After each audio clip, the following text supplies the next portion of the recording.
a copy for me? Did you get one? I think I saw it when I fell off my scooter camping this weekend. And I got like a couple scrapes on my legs and I had like rug burn on my legs. And it was literally, because we have like electric scooters, and I was like riding it down, and like everybody was hanging out. There was like 25 of us go this weekend. Everybody was like hanging out at this house or whatever, and I like went to check on the kids, and I was coming back, and like I went to turn around, but there was gravel, and it just slid underneath me in front of everybody. I like did like a whole roll. My hat fell off. My sunglasses broke. I was like, I'm good. It was so embarrassing. Well, good morning and welcome to the Bullitt County Fiscal Court. Today is August the 4th of 2026. And at this time, Magistrate Bleemal, if you'd lead us in an invocation and a pledge, please. Let's pray. Heavenly Father, we thank you for this day, for the blessings, Lord. We just pray that you watch over us, guide us, give us wisdom and discernment, give us direction in how we should lead the county. We just pray that you be with all those here. Just help us to do what we should, say what we should. We pray all this in Jesus' holy name. Amen. Allegiance to the flag of the United States of America and to the republic for which it stands, one nation, under God, indivisible, with liberty and justice for all. Thank you, Brian.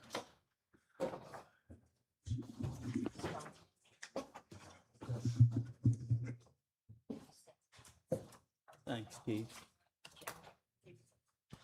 Did you mention something about stuff? Because I think it's not being able to hear. Sure, for you all. Everybody. I know they can hear me.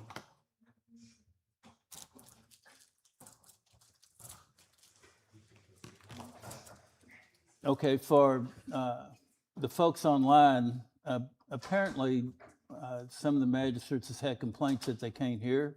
So if the court would speak up, speak clearly, to where the folks online can hear you. Sam, at this time, would you call the roll, please? Yes, sir. Vera Sanders. Present. Sean Loxton. Here. Karen Johnson. Here. Brian Bleemal. Yes. Judge Summers. Here. All present. Thank you. Approval of minutes from July 21st, 2026, Bullitt County Fiscal Court as presented. I'll make a motion that we approve the minutes. Second. Got a motion by 3rd District Magistrate Johnson, a second by 4th District Magistrate Bleemal to approve the Bullitt County Fiscal Court minutes of July 21st, 2026 as presented. Sam, call the roll. Logston. Abstain, wasn't present. Johnson. Yes. Bleemal. Yes. Judge Summers. Yes. Sanders. Yes. Motion carried. Thank you. Treasurer's Transfer Report, Canan. Yes, and that was dated for July the 31st and also for August the 4th for your approval. I make a motion to accept the treasurer's transfer report given by Ken Ann. Second. Got a motion by 1st District Magistrate Sanders, a second by 4th District Magistrate Bleemal to approve the Treasurer's Transfer Report as presented. Sam, call the roll. Johnson. Yes.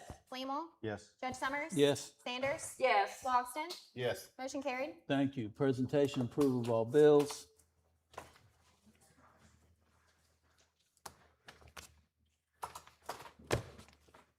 I'll make a motion to approve all bills as presented. I'll second.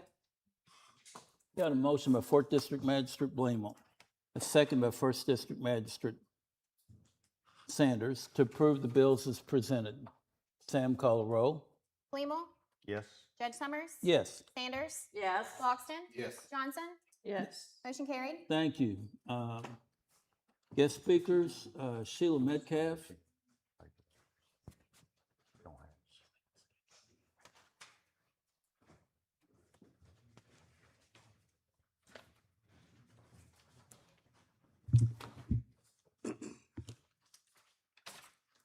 My name is Sheila Metcalf.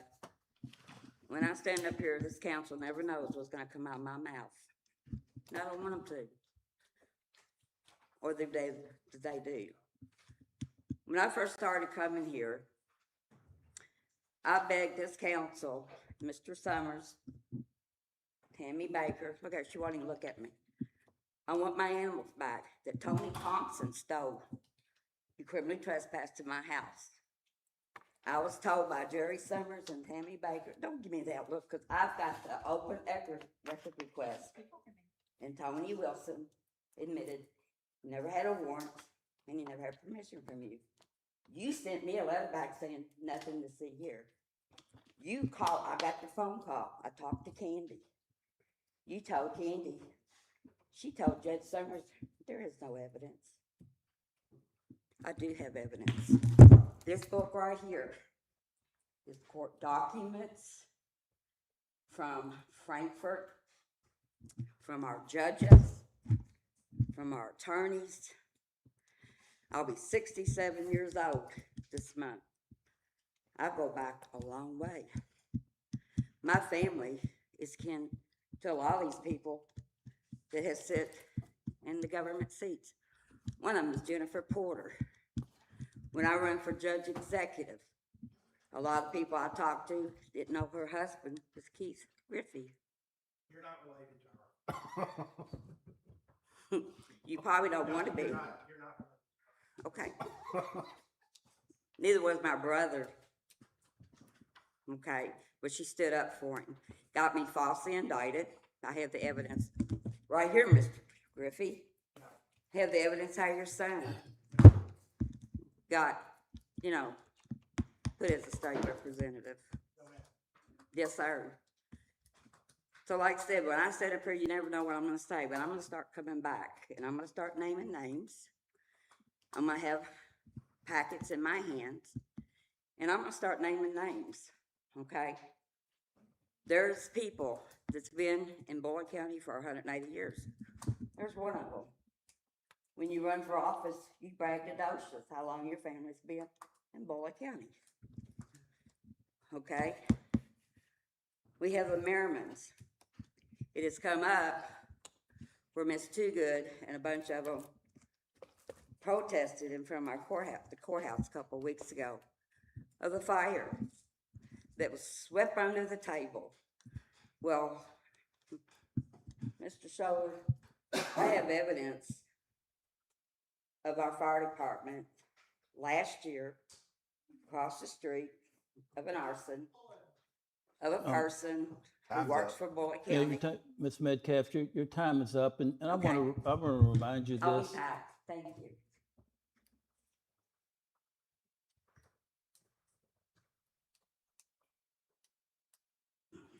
Okay. Charles Baxley.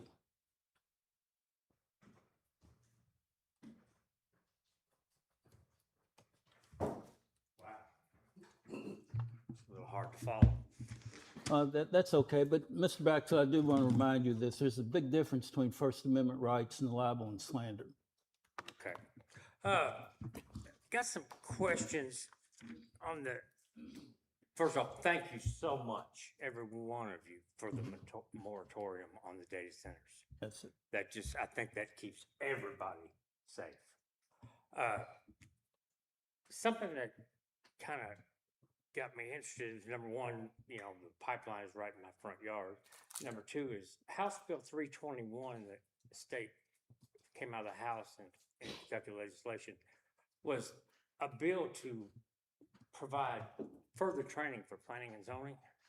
At the last minute, the Senate Standing Committee put in language that if you change the zoning on a piece of property to commercial or industrial, you change the zoning on it, if the surrounding pieces of property are not zoned in that same manner, then you have no judicial recourse. You can't sue, you can't ask questions. So that, was kind of, wow, why did they do that on these data centers? Why did they change who can sue? And then you go right into the NDAs that some of them have had politicians sign. One of them was broken in Bessemer, Alabama. The mayor signed one. And under threat of lawsuit, he had to give it up. And what they had in that was the environmental impact study was to be destroyed. So we're seeing a lot of, or I am just a lot of shady things, you know, and that's why the regulations that Bullitt County put together are so important. They're, number one, let's face it, nobody wants to be sued. Number one, if you put together strong regulations, the developers are gonna go someplace else. Mhm. You know, they're not gonna, you know, just an idea on things, no NDAs signed by any decision maker, no tax incentives from the county, 125% cash decommission bond. You know, what if these changes, you know, are deemed not lawful 5 years down the road, and these companies start pulling out? Is Bullitt County taxpayers, are they gonna be responsible for decommissioning these places and putting them back?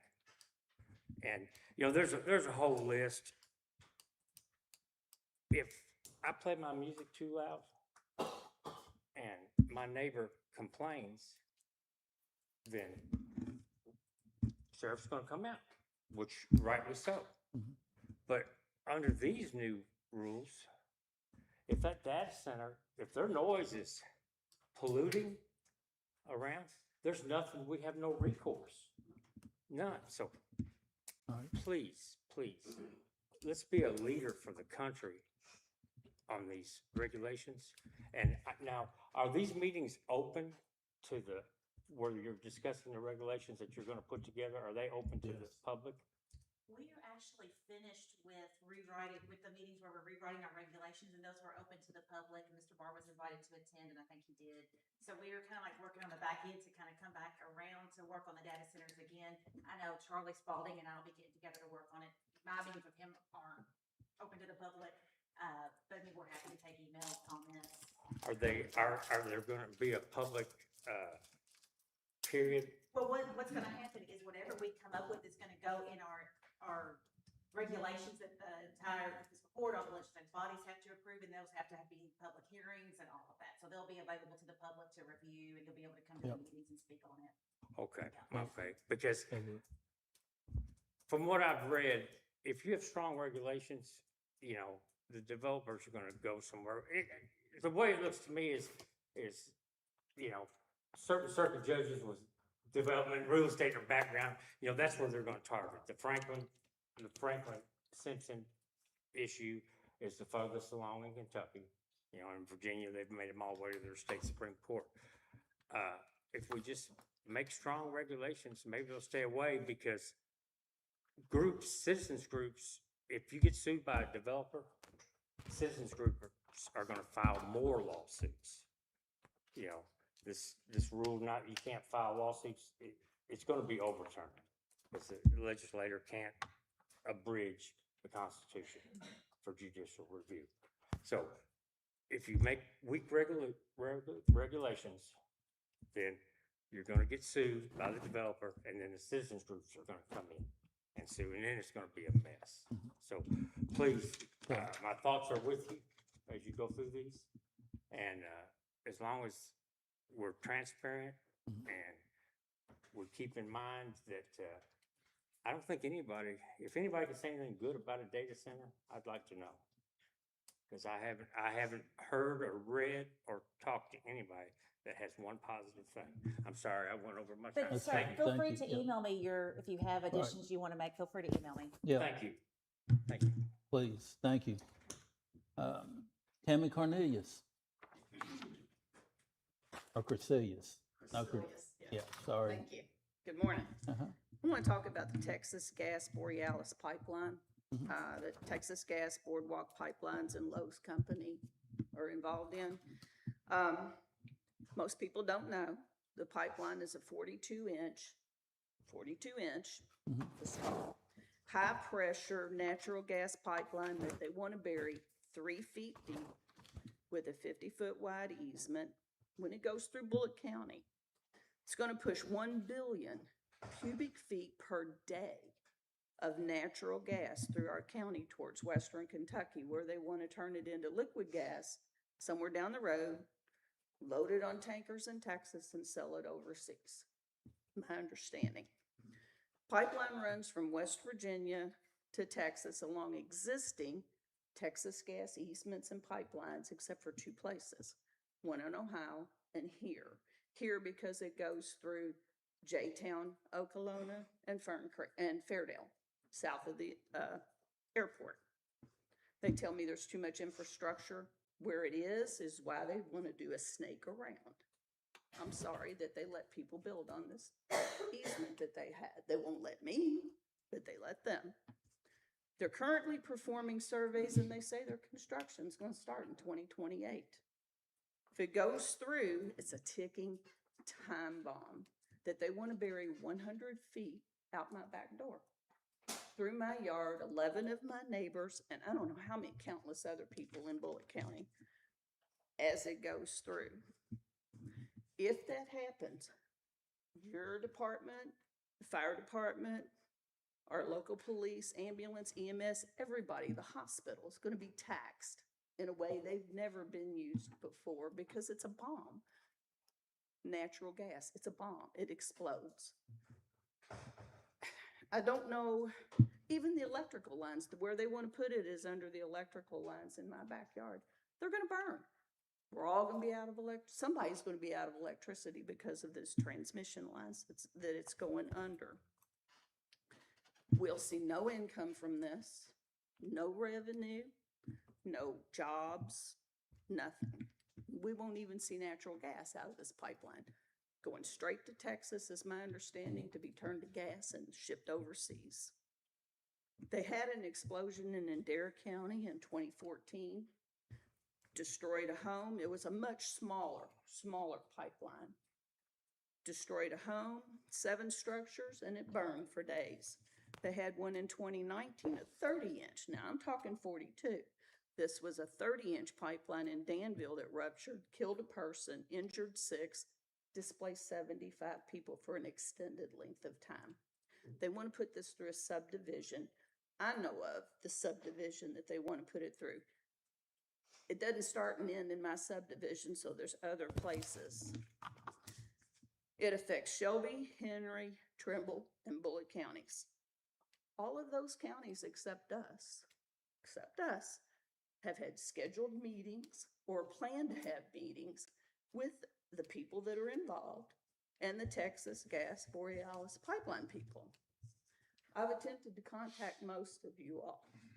Mr. Logston did respond, and I appreciate that. And it was regarding a meeting that some lawyers came into town and they want to help you negotiate with them. They don't want to help us stop it. They want a portion of our money to negotiate compensation with these people. The only consistent responses that I've received from anyone is from Emily Calloway and Peyton Griffey. And Lord, I appreciate it. They answered every question I ever had. Let me help you. Just let me know what you need to do. Thomas Huff told me I'm not in his voting district, so he doesn't need to talk to me. I'm sorry. I'm a Bullitt County resident. That is just wrong. And that's exactly what I was told. I've called all of you all. I've emailed all of you. Well, your voicemail's not set up. Okay. I'm Can't sorry, call you've you, gotta couldn't me. call to say hello, but I did send emails. It'd be nice if the voicemail was set up. I didn't realize And it Mr. wasn't. Summers, you did call me back after 3 phone calls. I got a call back that said, I talked to them the other day, and they're not gonna put that in your backyard. They're gonna send it through Lebanon Junction. Well, number one, I would think you'd have concern for the people in Lebanon Junction whose backyards this is gonna go through. And number two, that was wrong. I called the lady that you talked to the next day, and she told me, no, that's not been finalized. We've not taken your backyard off the table. We're just looking at an alternative route, but we have not made a decision yet.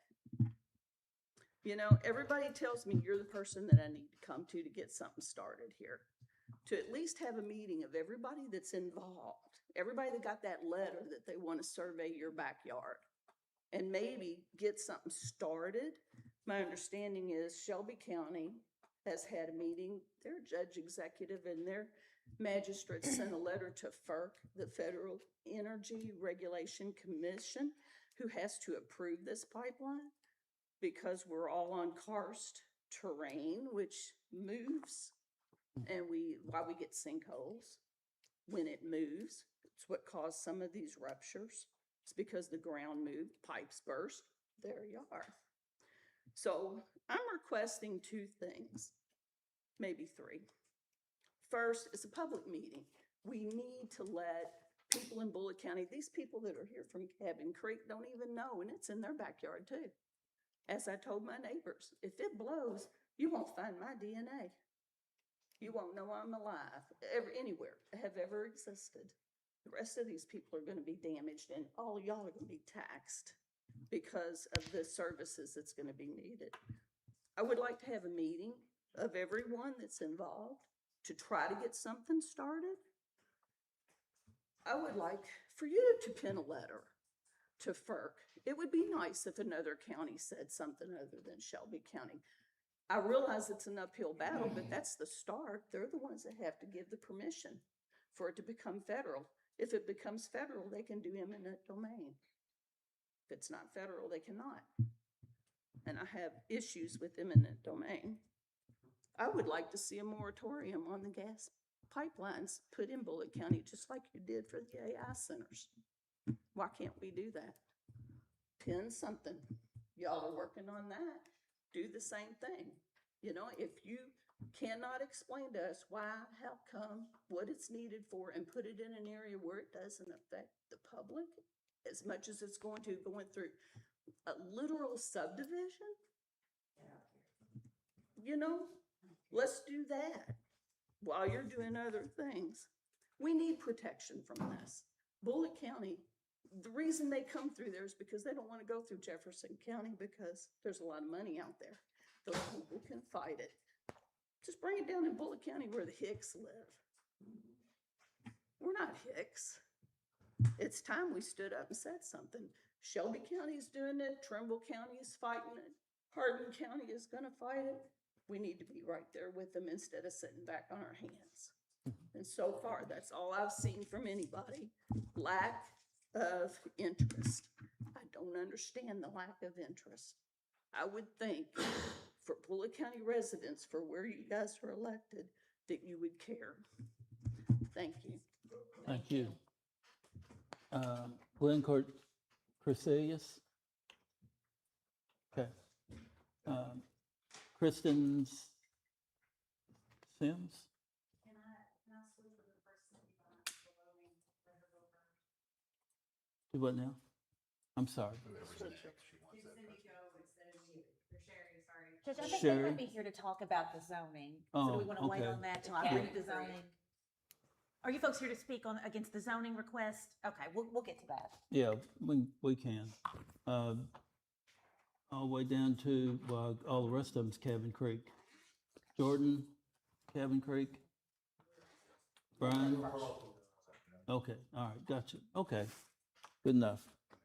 And thank you, Tammy. Tammy Cresilius. First reading and public hearing for zoning ordinance 26-19, Jesse Kinzer.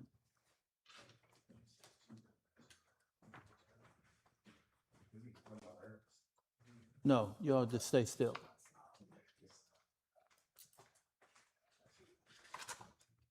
Docket number 2026Z-31. The owner applicant is Jesse Kinzer, rezoned from Ag to R1. The location is 309 Cabin Creek Court. The parcel is 035-000-00031I. Legislative body is the unincorporated area of the county. Total acreage is 24 acres, more or less. The acres to be rezoned is 5 acres, more or less. Purpose is to split off one lot for single-family residence. The comprehensive plan calls for low-density residential. Bullitt County Planning Commission held a meeting on July 9th of 2026. Based upon the testimony, the Bullitt County Planning Commission finds it is in agreement with the comprehensive plan, added 2 restrictions. There will be no mobile homes on the site, and the lot will not be subdivided into I less than missed it. 5 acres. The Bullitt County Planning Commission recommends a favorable recommendation to Bullitt County Fiscal Court. Commonwealth of Kentucky, County of Bullitt, zoning ordinance number 26-19. An ordinance relating to the changing of zoning of certain property from agricultural to R1 residential. The property in question is 5 acres more or less, located at 309 Cabin Creek Court, parcel number 035-000-00-013I in an unincorporated area of the county. Whereas the Fiscal Court of Bullitt County has considered the evidence of the public hearing held by the Joint Planning Commission and the recommendations of the Commission, the information provided in the staff report of the Office of Bullitt County Planning and Zoning, and the testimony and evidence presented at the public hearing held by the Fiscal Court, and whereas the Fiscal Court concurs in and adopts the reasons of the Joint Planning Commission for said zoning change, and approves and accepts the recommendations of the Planning Commission in this matter as set out in said minutes, and determines that the proposed zoning change is acceptable and should be approved. Now therefore be it ordained by the Fiscal Court of County of Bullitt, Commonwealth of Kentucky, Section 1, that the above property located in the unincorporated area of Bullitt County, and more particularly described in the minutes and records of the Planning Commission, in docket number 2026Z-31, is hereby changed from agricultural to R1 residential. Section 2, this ordinance shall take effect upon passage and publication as required by law. Section 3, should any section, provision, or part of this ordinance be declared unconstitutional or invalid for any reason by a court of competent jurisdiction, then the remainder of this ordinance shall not be affected and shall remain in full force and effect. Section 4, all ordinances and resolutions to the extent they are inconsistent herewith are hereby repealed. Given first reading and public hearing at a regular meeting of the Bullitt County Fiscal Court on the 4th day of August, 2026. Given second reading at a regular meeting of the Bullitt County Fiscal Court on the 18th day of August, 2026. Thank you, Tammy. Anyone here to speak for zoning ordinance 26-19? Jesse Kinzer. You're against. That be you folks. Mr. Kinzer, that be you.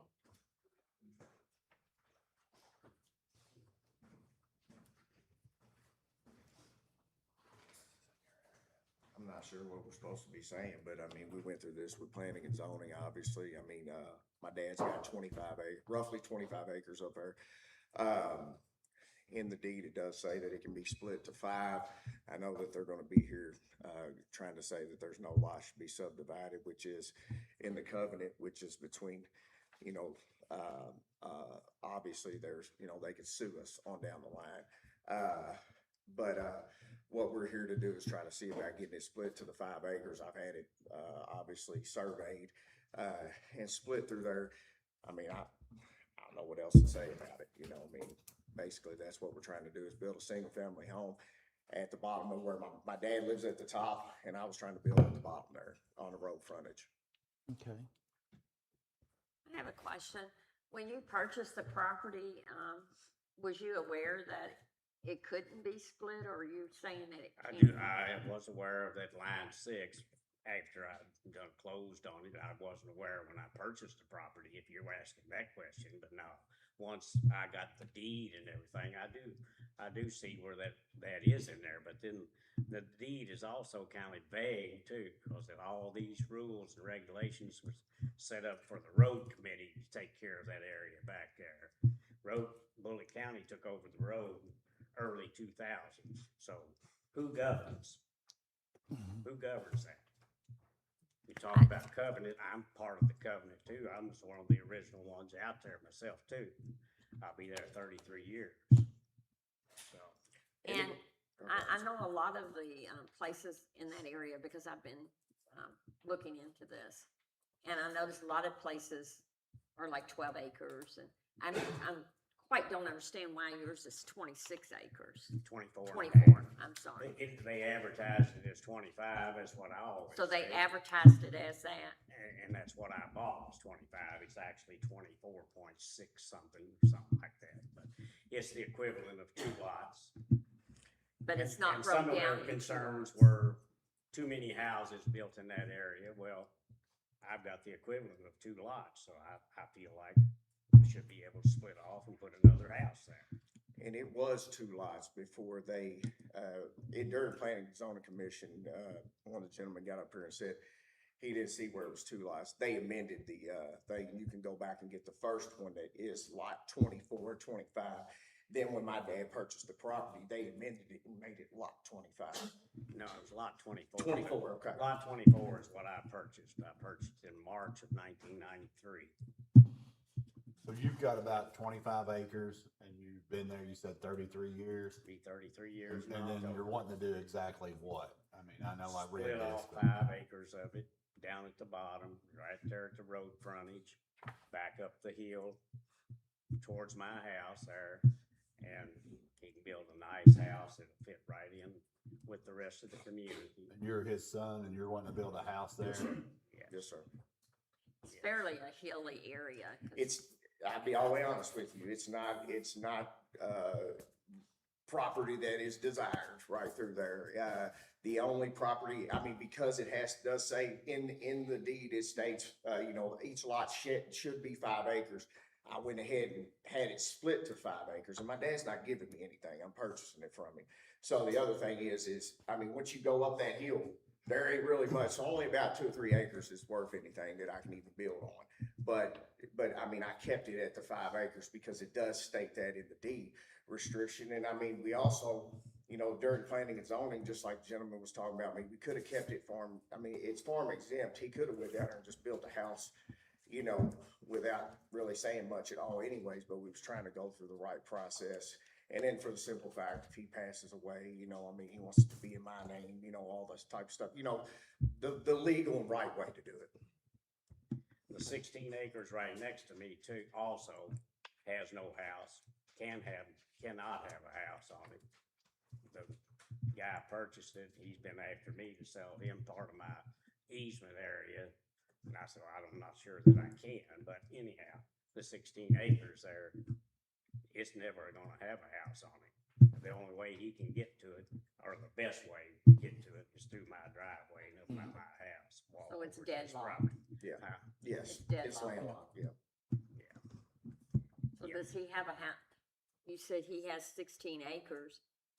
Does he have more than 16 acres? I mean, did he buy this land that was deadlocked? Yeah. He's got the 16 acres, and then, to my understanding, I don't know how many acres it is, it's FTF Holdings, I thought it was about 600 acres back there, it's the old landfill back there, if anybody's Down familiar. in the drums.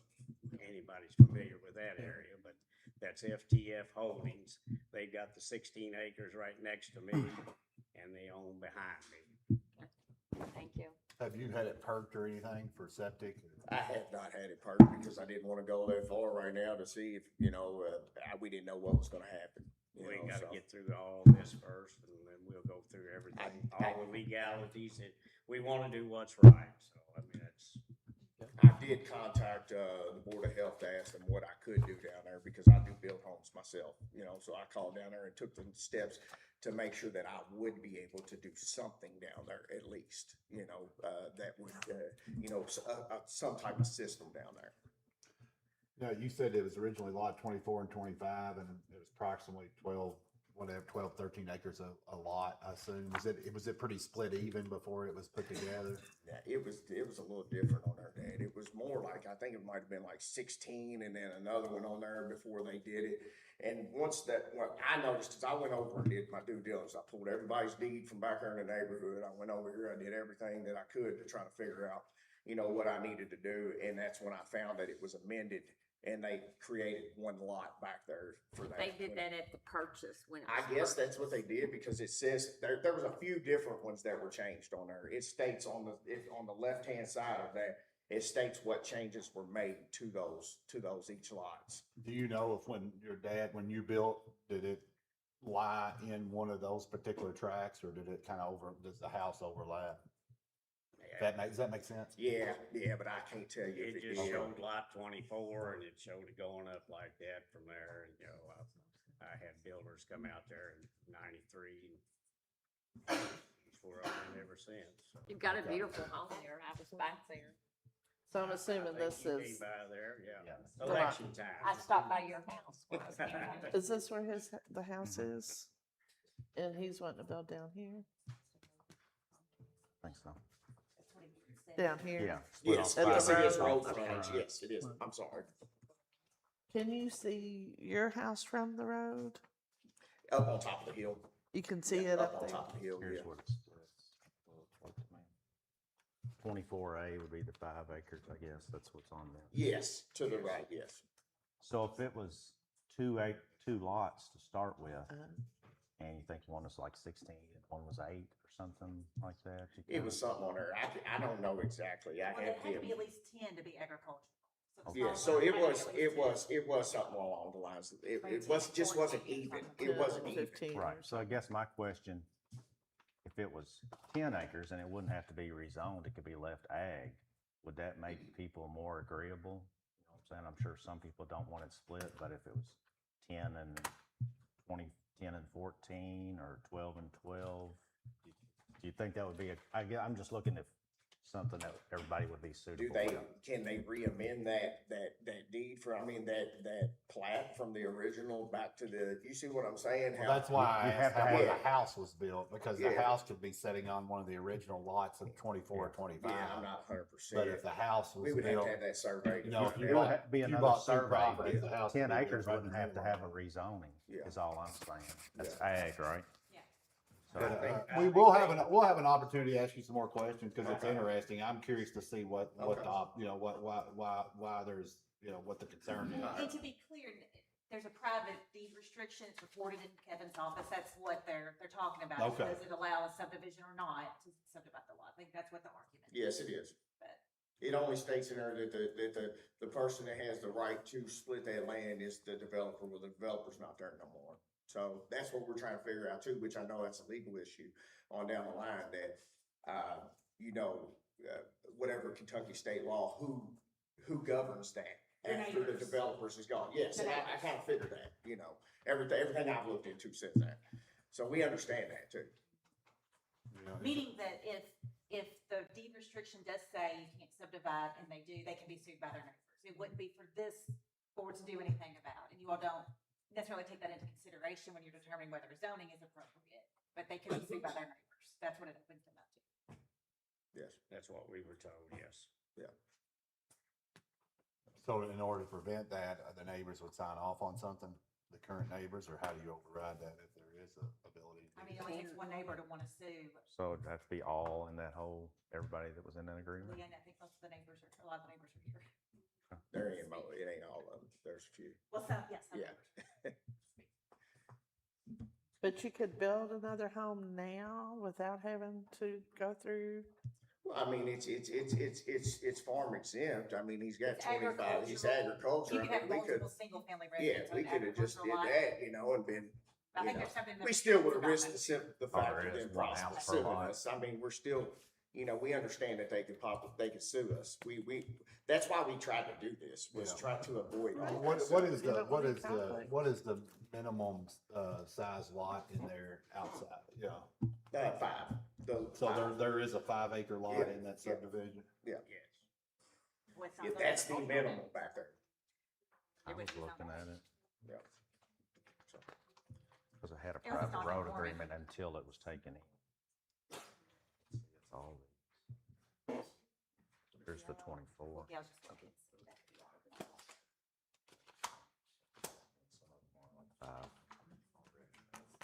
Maybe that was the bulk of it. I would think have to they be all- combined them two lots because that 350-foot power line easement, LG&E cuts all the way through my property, right through the middle of it, pretty much. So that's just my opinion. Nobody. When you bought the property, were you under the impression that you were buying 2 different lots? No. Or at that time it No, was advertised as one no, lot? They advertised 25 acres, Courier Journal, March of 1993, and I went out there and met, I don't know if it was, what's their name, the All Backs.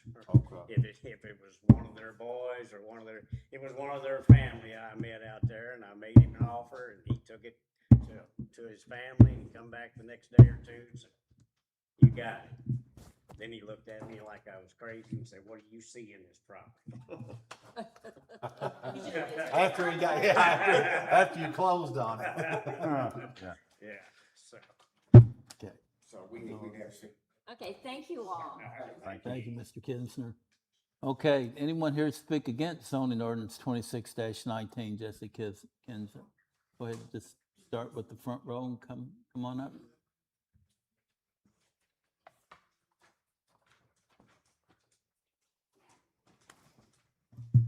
Good morning. My name is Sherry Martin, and I wanted to thank all of you for allowing us to have our speak here today.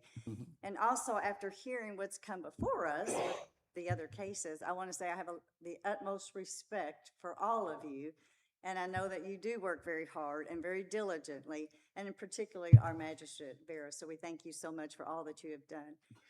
What I'd like to do is, I speak for our Cabin Creek Farm subdivision, neighborhood, community. We've all come together. And the reason why I say that is because I'm going to give each of you a packet. And in here, you will note that there is the 4 declarants, developers, owners that are referred to, which is David P. Allback, Tim L. Allback, Robert F. Allback, and Billy Hudson. So I'm going to distribute these for you so that we can all be on the same page. Billy.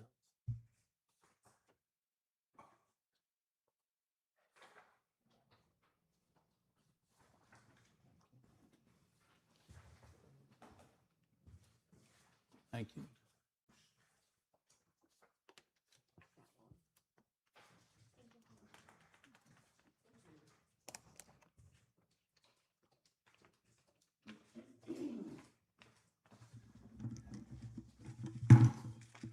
In this document, you will note that we are opposing the planning and zoning meeting that was held on July 9th, referring to Jesse Kinzer and the subdivision of the lots.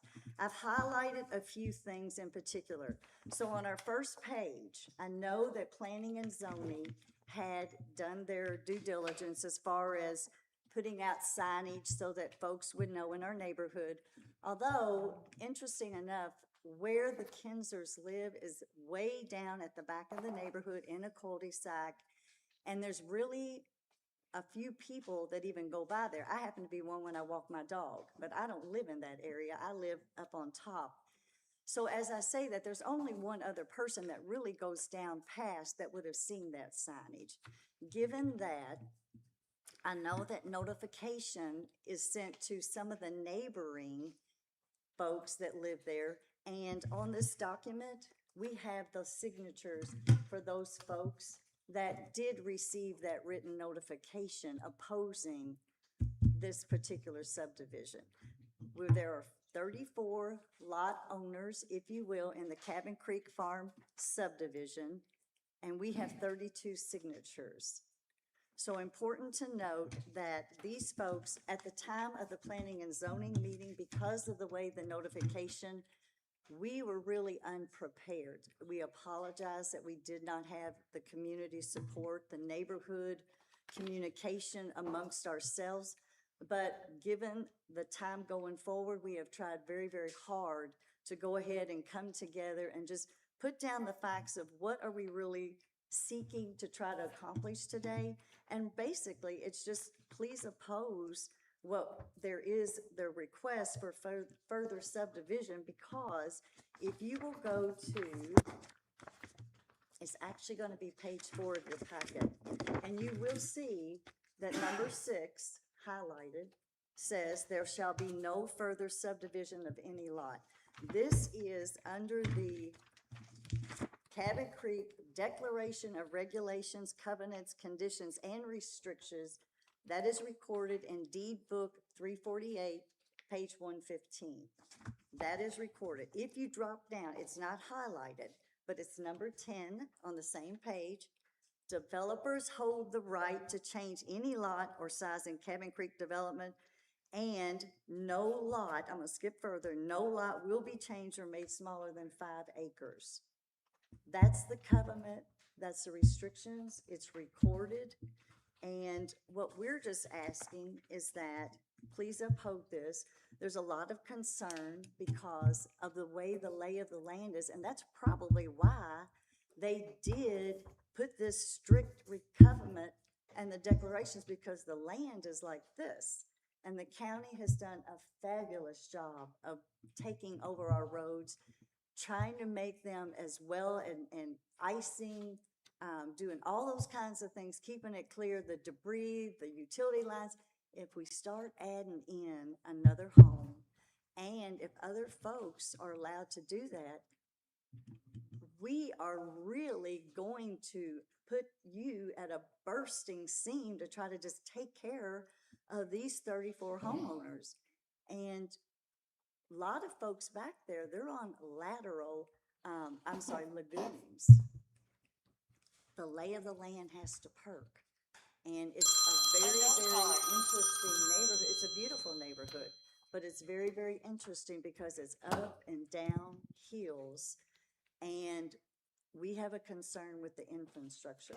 And I'm going to ask respectfully, and we thank each and every one of you for listening to us, if you will hear what we have to say, understand what our request is, and we are asking for your approval to oppose what their request. I'm going to let the rest of our team, because I think a lot of folks have some nice things to say as well. Thank you. I have a question. Yes, sir. Do you know which lot is yours back here, your lot number, or how many acres you have? I have a little over 5 acres. I'm on the top. So if you look, The last page? yes, on the last Next page, to I'm in the last. horseshoe. My husband and I are in the horseshoe, and that's number 15, which is right Okay. here. I did not highlight it, but that's us. So one other question. If they amended it and made it like 2 12-acre tracts or a 10 and a 14, would that be more agreeable with people, or would you still? Let me share this with you. I'm going to reflect back. My husband and I own commercial property in Shepherdsville. We had 2 separate lots. Tammy Baker helped us as far as we had to rezone them, and then we co-joined them. Now they're one. So that means, given with what they were doing, if they were 2 and then somehow before they bought it, it was co-joined, they have to reverse that process, and the only one that can do it would be those developers. It can't be just some survey coming in. It has to go back to the original developers according to this recorded deed and restrictions. Had they have had the original 2 pieces, then they could have. But because of the way it got co-joined, now it's a single parcel. And if a house is in the middle of it, it's goes against what the covenant, the declaration, and the restrictions are. I understand, but. What about your opinion? Outside of the legal? My opinion is this, in the respect that there are other landowners in there that own 10 acres, and if they choose to do the same, it goes back to the infrastructure. We have got a terrible situation for our neighborhood, and then keeping up with the roads, keeping up with the utilities, that falls back on the county. And as I'm saying, there is a lot of growth that's going on in Bullitt County right now. I don't feel like we need to just add more of a bad situation that could be negative to the neighboring communities. I don't.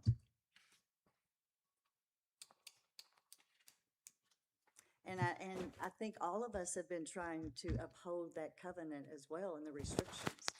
A similar situation happened many years ago where someone wanted to, and it was voted no. And they respectfully abided by that.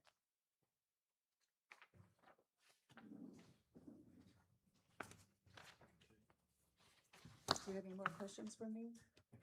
What I'd like to do is allow some of our other teams to come up as well.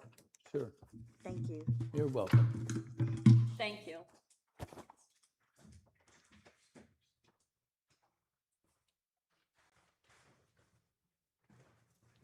Thank you. It won't be long because she was very informative.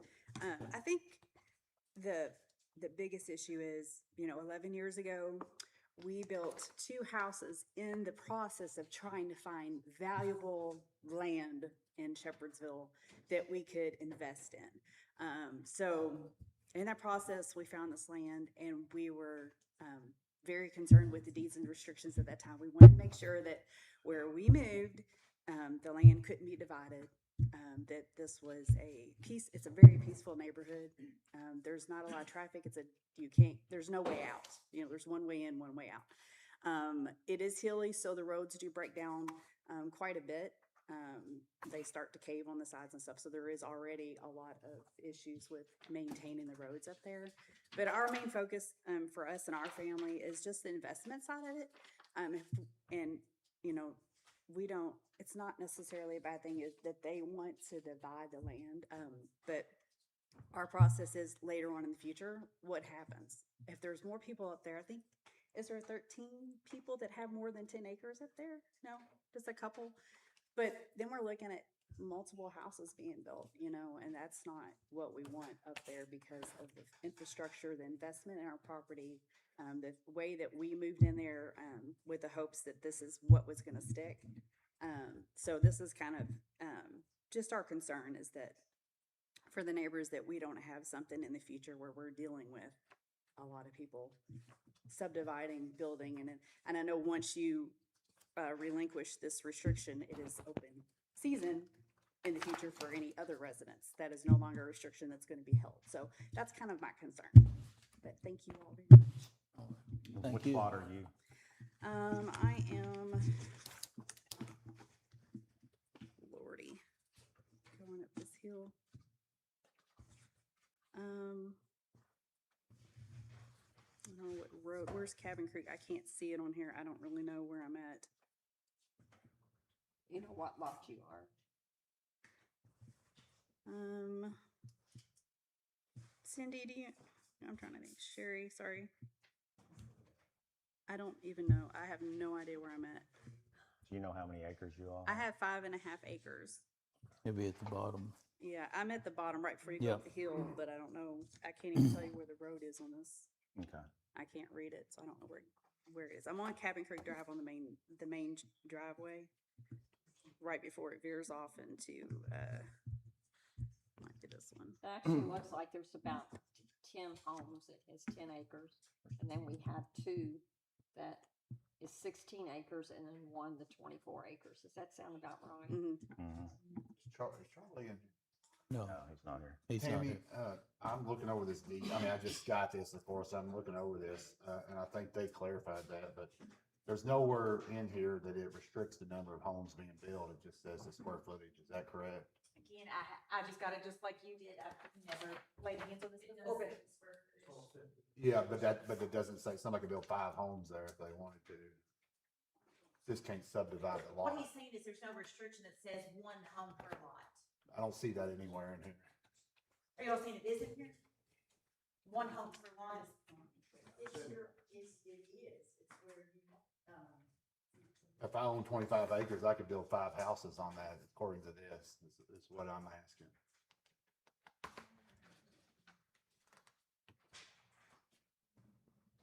I don't see where it says that either, yeah. It And so doesn't under our restrict it. regulations, It just says the size of the home, but it doesn't say anywhere in the deed that it's 1 home per lot.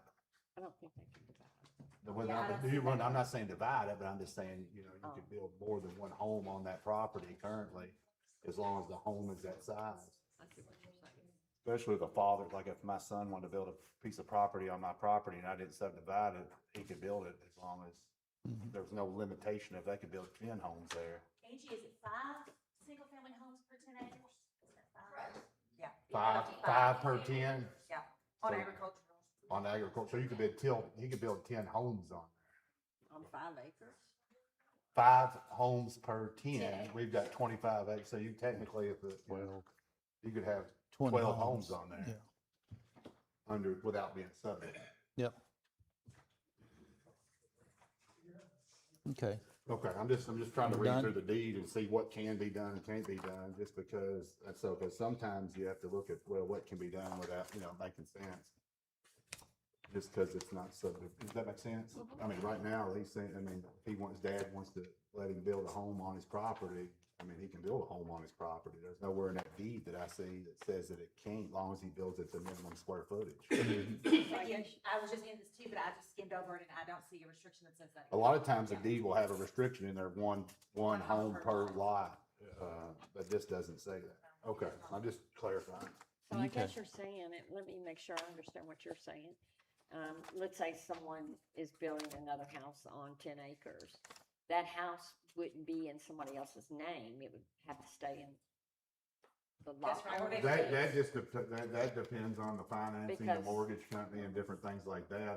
But technically, But if you can't he's divide got, it. he's got to worry about resale down the line, because if Right. they ever resell it, they're selling a piece of property with two houses on it instead of one, because they can't divide it. you know. Right, But 'cause they they could can't divide technically have a property with two houses, is my understanding.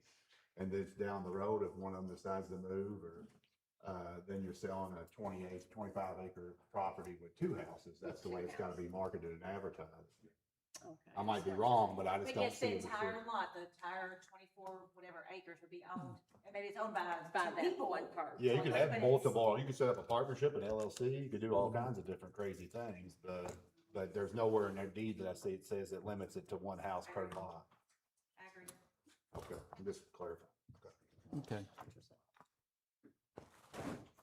And I'm not saying I support him or support you, I'm Does just Mr. looking at Kinzer get the a response? facts of the deed. Does And that's Mr. what we have Kinzer to get to do. respond? Yeah, because a lot of times we have to make a decision, and we have to say, well, if we don't make this decision, what can be done currently, Right. if that makes sense. Yeah, and that's why she asked how many homes could be built in agriculture on 10 acres, and she said five homes could be built on a 10-acre lot, Mhm. as long as they perk and it, and everything. Yeah. So this is 25 acres, so technically, more than 10 homes could be built if the septic system was adequate. But you can't run a business off of it. You were just saying about forming an LLC, but you cannot run. That's not a business, It could be owned by it'd be owned by the LLC. LLC, not running a Yeah. business, but a partnership and LLC could own that property, no different than whoever he said owns that property behind there, it's a holding company. Mhm. Yeah. Okay. Anyone else speak against? Go ahead. Because then you can't rent, right? Because that's going into a business. That's totally different, rental property's not considered a commercial, I mean, But when you were saying that they could have like 5 or 10 houses on that, and then the corporation would just own it, the LLC, but they would not be able to rent. those I don't know, I spaces haven't looked in the deed enough to know. Because it says that you cannot have that. I didn't see anywhere it said anything about rental, I don't know, I just got this paper 2 minutes ago, but I'm just looking at the fact, like, if whatever decision we make, can he build a home on there currently, and currently, I don't see any reason why he couldn't build a home, he just can't divide it, it's my understanding, based on what I've seen in 3 minutes or 5 minutes. Planning and zoning recognize private agreements. Yeah, but commercial doesn't necessarily mean a rental house. Go ahead. Okay, go ahead, sir, and your name? Yeah, hey, my name is Nathan Seavey. Good morning, everybody. Good morning, Hayden. I'm actually the owner of lot 23, which is directly adjacent to the property. And I have yet to see the map of what part y'all would like to split off. But from what I've heard and what I'm hearing is that it's directly along the property line shared with me. I guess a couple questions and concerns with that. You know, that's my side yard basically, where we play on the trampoline and all that good stuff, right?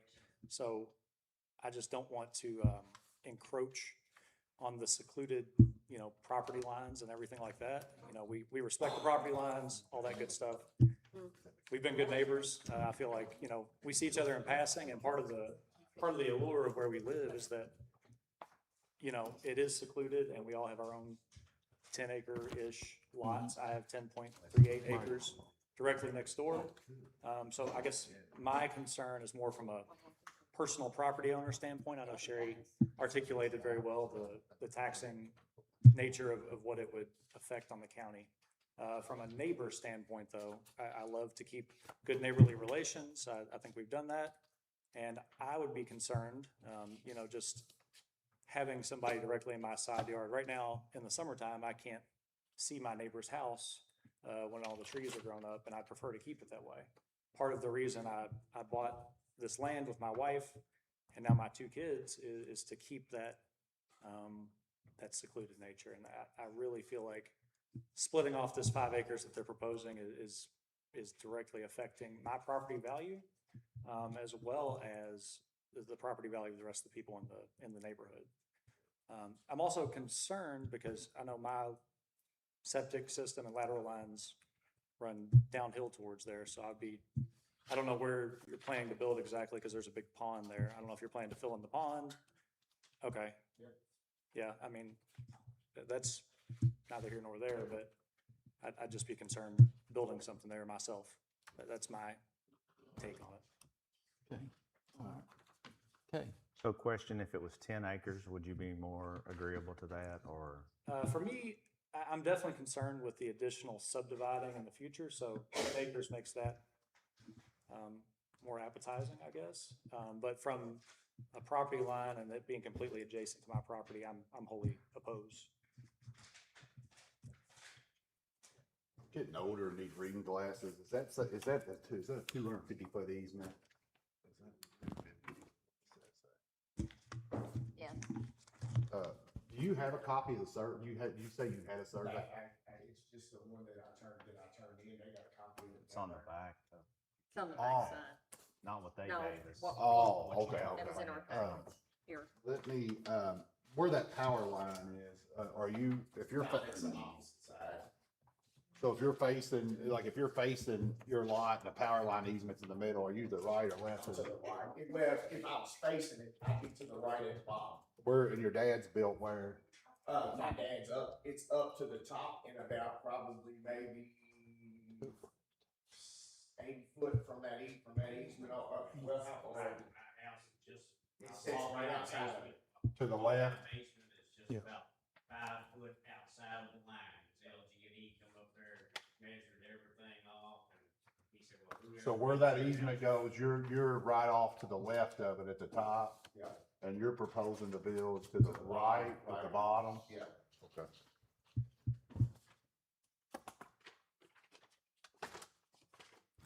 Thank you. Thank you. okay, thank you, Hayden. Okay. And we'll have a second reading at the next meeting on August today's the 4th, be, yep, 7/11. August be 18th. 18th, yep. Okay.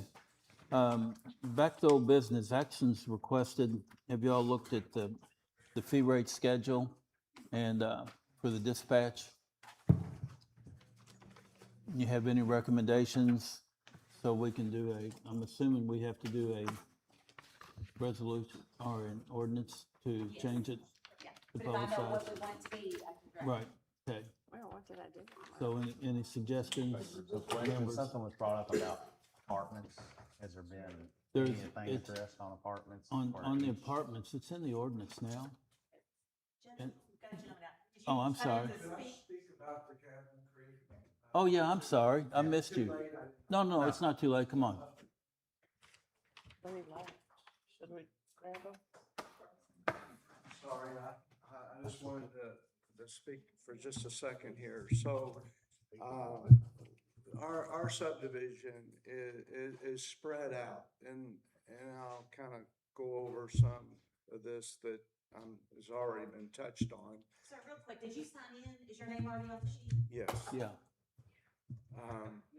So. Here, you want where to go? These Right here. lots are 5 acres to 25 acres, and we start this subdividing. We're afraid in a few years down the road, we're gonna have 50 lots in there, or 60 lots. And we just had a home sell for right at 500,000 in there. We have a home for sale in there now. I think it's about 650. And we have a couple homes that's right at $1 million or over. And now we're gonna be putting additional lots in there if it passes. So, so many of us, we've got, Sherry talked about the zoning sign. We just happened to notice it on Jesse's property, all the way at the back of the subdivision for this original first meeting. And there's only one driveway that went past that sign. The sign wasn't placed out at the beginning of the entrance. So there is possibly still people in there that doesn't know what's even going on. Sounds So, like it could only be 2 people though. I thought there was 34 people and y'all got 32 signatures. Actually, there's 25 homes, because I looked as I was counting 2 well, people, some of husband them and will wife. get 2 signatures So per there was only lot. 25. Oh, okay, Husband, I wife. misunderstood her. I thought she said there's 34 She did. and 34 property on 32 of them have agreed to this. 32 signatures. It's actually maybe Okay. like 15, 17 lots that have Okay. signed. The husband and wife is 2 signatures. Okay, okay. So we can get more, I feel like, but people are on vacation and there's several vacant homes in there now. And I mentioned there's one for sale, but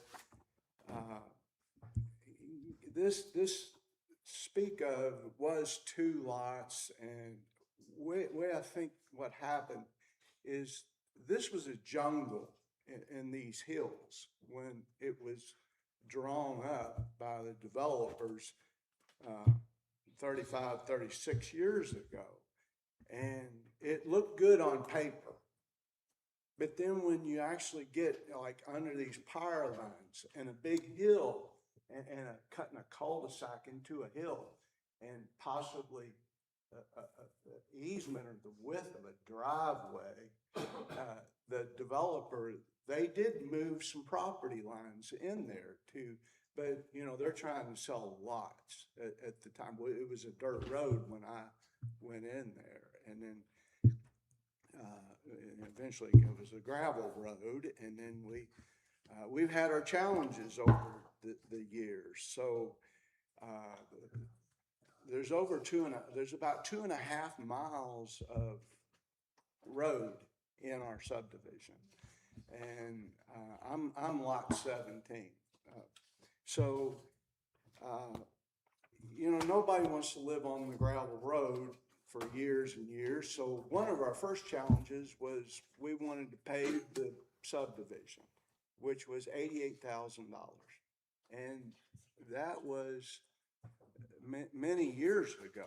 Well, we're trying to collect $88,000 from 34 people, and people can't pay. Some would pay a little bit, and there's people in there that still owe people that didn't pay, but I know that that's not a concern. But anyway, that's just some challenges.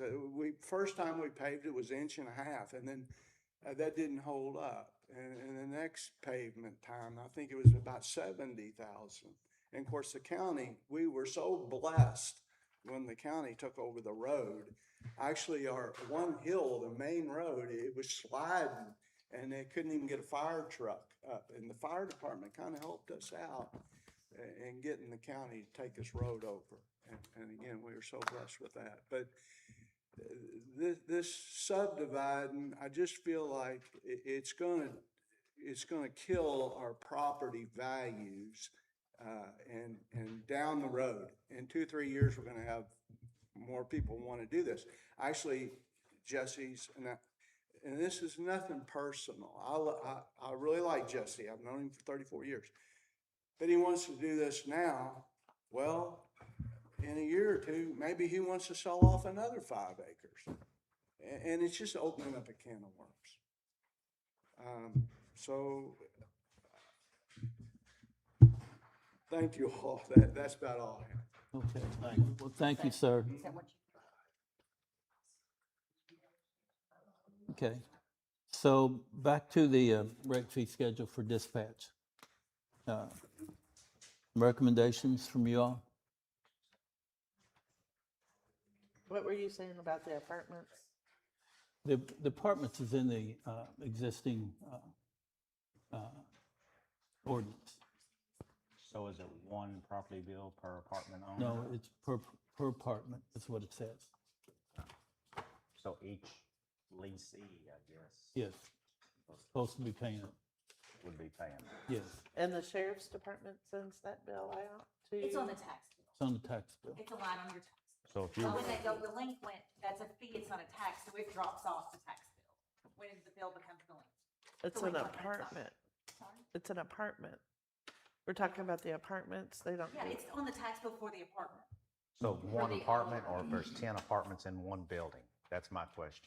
I don't know how they're actually applying it. I thought it was happening like per building, when it should be per unit. but I'm kidding for that. Do you know, Whitney? Did you ever? So I've heard the same thing, that Ms. Baker said that there were maybe instances that it was $36 per building, but I spoke with, Justin Odell after the meeting that I presented at, and he said it was per unit. It should be $36 per unit. Per unit. So it'll just be 36 times however many units, but it's on the one tax bill for the one building. Right. To the owner. To the of- property To the owner. property owner. Okay. If It's it's on the broke real down that property way, tax then bill. that's fine. So if it's apartment building, 10 buildings, they'll have a Yeah. $360 bill, that'll 36 per unit. Right. And it's a line on Yeah. the tax bill Yeah. that they already received. Yeah. And But it's a fee and not a tax. It's a fee, not a tax.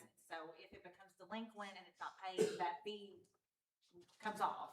And then we're responsible for tracking that on the backside and making sure those get paid when those delinquent tax bills are paid. So Kevin has the sale every year. I think it's sometime this month. And so when those tax bills sell, the $36 is not getting paid as part of those tax bills. So we still have those bills lingering out here to collect, if that makes sense.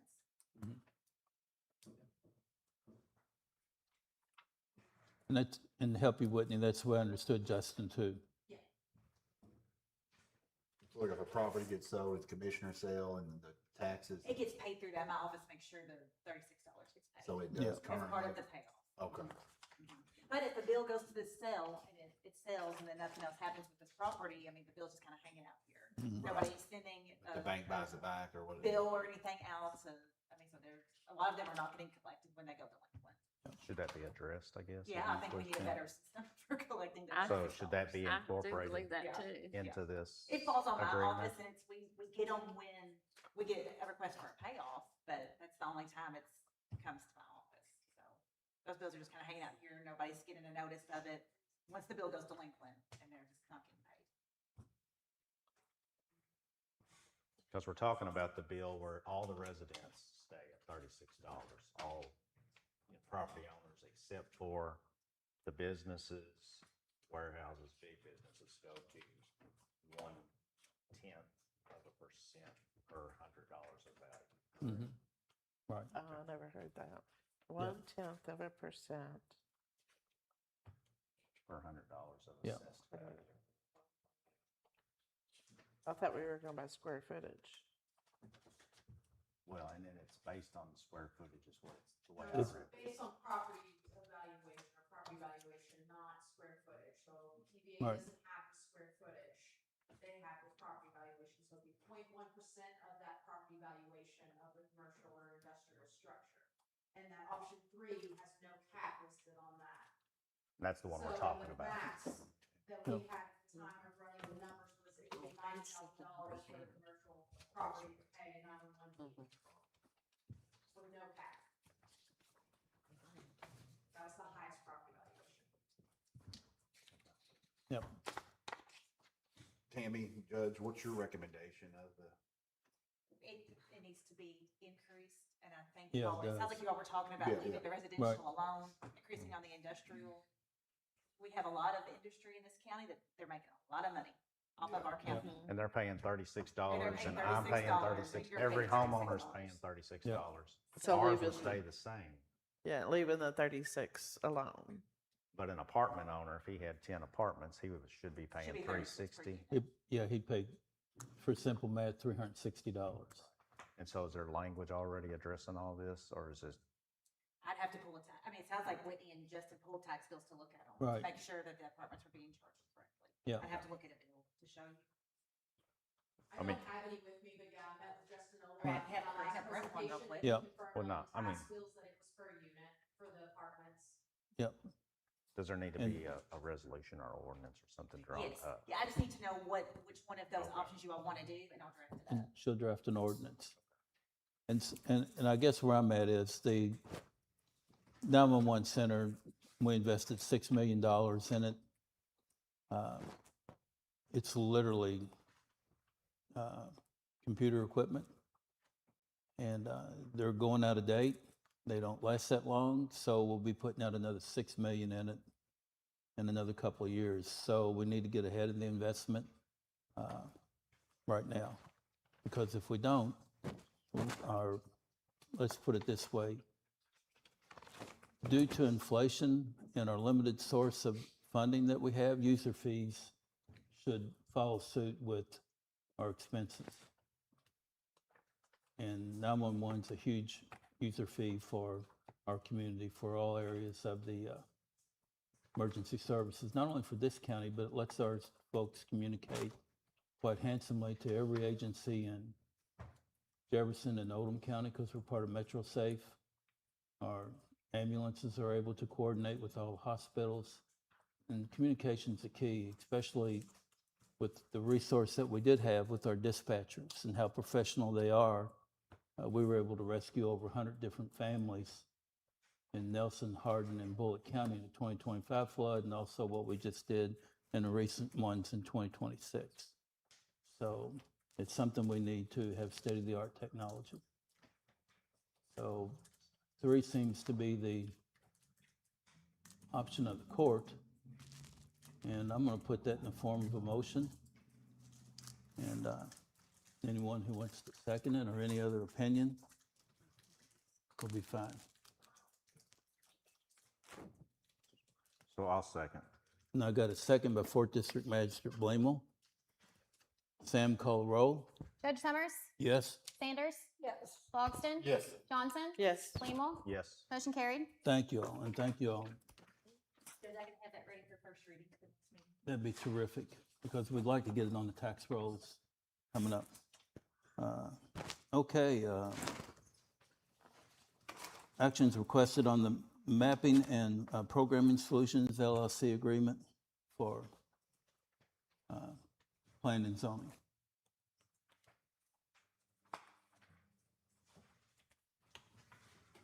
That's a GIS system.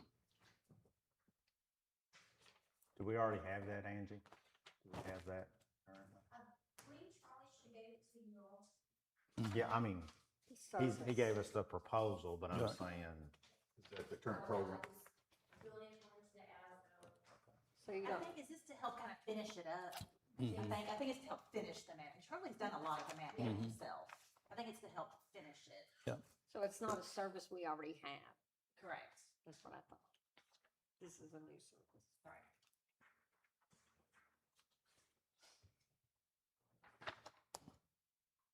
I assume I haven't talking about this, but this is something he wants. something Yes, he- it's something he needs it's to something he finish up. needs. Yes, it is, and that's why I presented it the last time. And I reviewed it and it looks good. Right. Yeah. Well, I'll make a motion that we accept the Mapping and Programming Solutions LLC agreement as presented.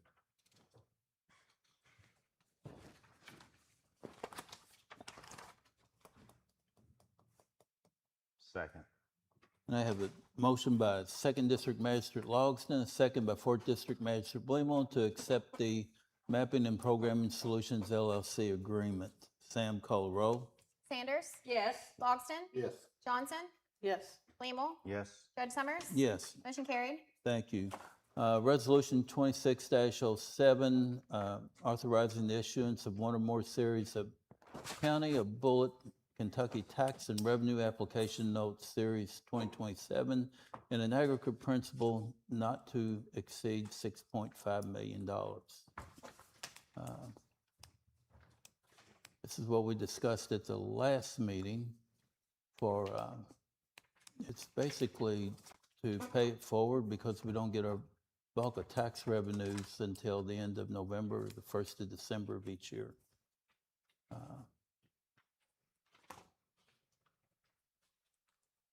Questions for they'll be sold in notes, and when the notes come due, we'll pay them, and it's just a short-term note.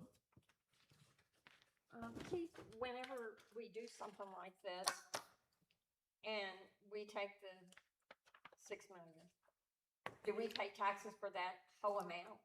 I mean, interest for that whole amount? Yes. Or is it what we use? So, let me clarify, this is basically A loan. an insurance policy. And we don't have to take, you can take up to that amount. That's what under our bond rating of the expected revenue. And you're basically just borrowing against that revenue. We don't have to take that amount. We might not have to take it. And one of the things we have to remember is we're in post-ARPA money now, so it's a lot like it was before ARPA money, where there's not a lot of carryover. And Ann remembers those days. I do. I don't know if anybody on this court was here before me, Sean. Before we, the way things were before, where we cut everything just as close as we can.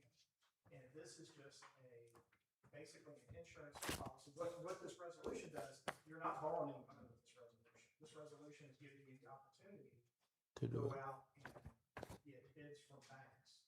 We have to have this in place before we can go and talk to a bank who would come in, and then we decide how much we want. We can't go over the 6.5 million. I will tell you that just looking at some of it from a more banker perspective, you're probably looking at a 3.5% rate on this, or be well below prime, because it's a short term, it's a jump note. So, but I mean, if we don't have to do it, if we have to, we can do 2 million, we can do 4 million. But whatever it is, instead of this being like a line of credit, which I initially inquired through Compass to help us with the ARPA money, who does the bond ratings, does all that kind of stuff. We can't, as an entity, do a line of credit. Right. Something like that. But we will be cutting it, this is the way it will be in the future because of, as the judge said, our limited revenue, what we have. Unless you go and raise taxes, which nobody here wants to do, so that's not gonna happen.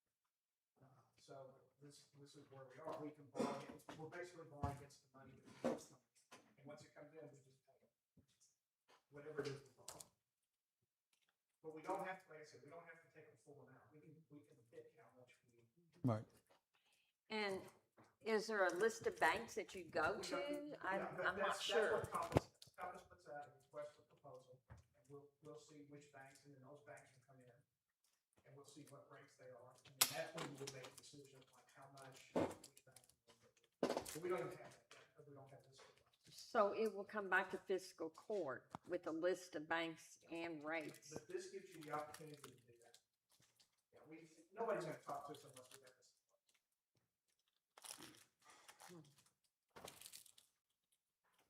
Judge, I have a question real quick. Is this Sure. the one, do I need to draft this resolution? I thought the way this was worded, I thought it was. No, already- it's Okay, so already it wasn't in drafted. my package. No, Okay. it's in there. Someone slide it to me, I can read it.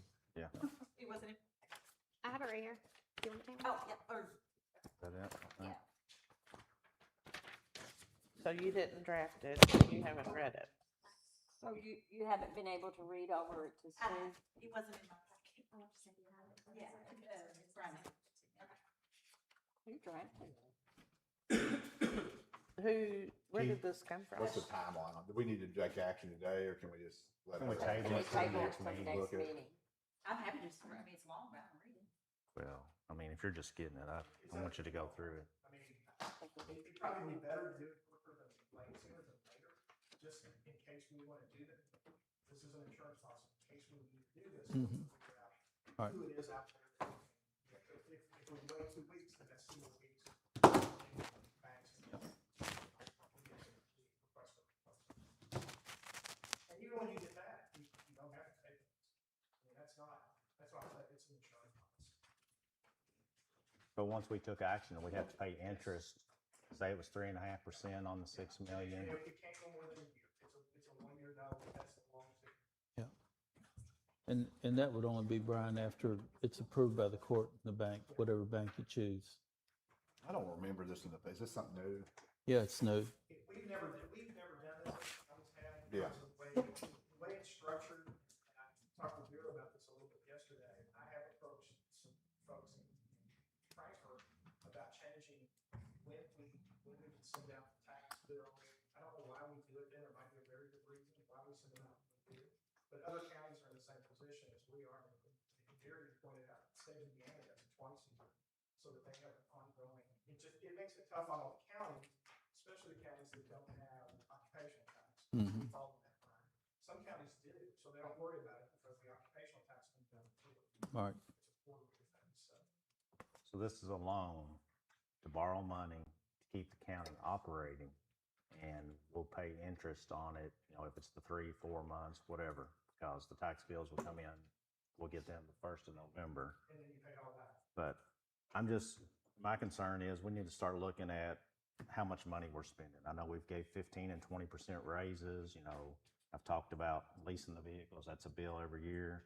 And I don't think we've had to borrow money to keep, have we ever had to borrow money to keep operating Can-Am? Can That's my concern. I would say that we table it until the next meeting. Tammy has plenty of time to go through it. Well, and the only thing I meant was it's 10 pages long, so if I read every word, it'll take me a little bit to read it out loud to you all, but I can summarize it as I go along. I'm happy to read it today. That top part is the summary. Yeah. I mean, that's up to you all. And again, you're borrowing against your own money. But again, do we need it? I don't know. This is just because the last, before COVID, we were always, you couldn't buy pencils. After ARPA, we quit doing that. But now we're back to, we can't buy pencils. So, and there are bills that come, you pay them all up front, discount, things like that. We can't do that right now because the revenue doesn't come in. I guess my question is, doing it this time, then what's it gonna be next year? We're gonna have to go back to doing this again? Yeah. I mean, Well, until. our county is debt-free right now. Yes, they are. Mhm. And we would be again in 3 months. But then we might have to go right back And in. then we would be in 3 months. Well, it might take Yeah, more than it's, 3 months. yeah, I mean, it's just like It's a having. cycle. It's a cycle. Yeah, It's a but it's something that sounds, like you said, there is a lot of times we made purchases, and if you pay for it in advance, you save 30,000, you save 40,000. This is something that sounds like you don't have to use it. I would like for Tammy to have an opportunity to review it. I mean, I'm okay with tabling it to next meeting, but I mean, I don't see that there's a problem. It's good to have a extra credit kind of like in your pocket for an emergency,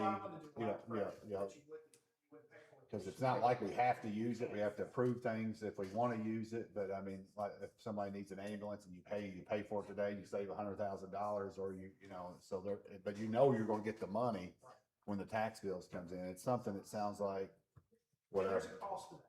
There's a cost. There's a cost. Yeah. So I'd be okay with Brian said, let Tammy have the opportunity to review that, and then let's put it on the agenda for next 2 weeks for a vote.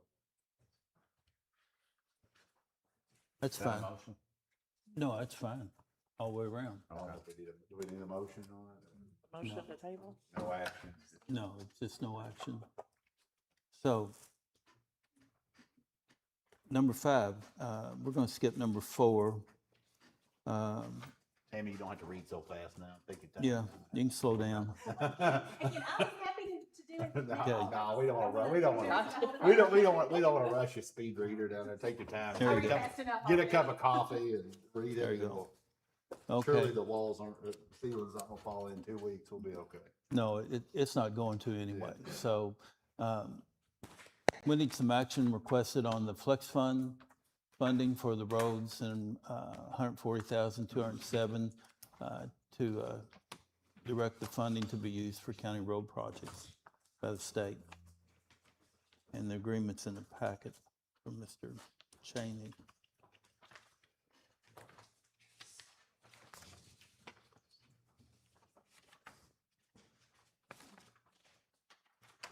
Is that a motion? Yes, we can put that in the form of a motion. That's to accept the money from the state Yes. for Hun- county road improvements. Yes, right. Flex funds all the way around, Brian. I'll second. You got a second by Second District Magistrate Logston. Sam, call roll, please. Lawson, Yes. Johnson, Yes. Playmore, Yes. Judge Summers, Yes, Sanders, Yes, motion carried. thank you. We're going to skip number 5. The list is long and lengthy, and it's still being prepared. We just did. We just did 5. I mean, no, I'm sorry, number 6. Oh. New hires, EMS, Robin Alikia, is that right, Chris? Yep.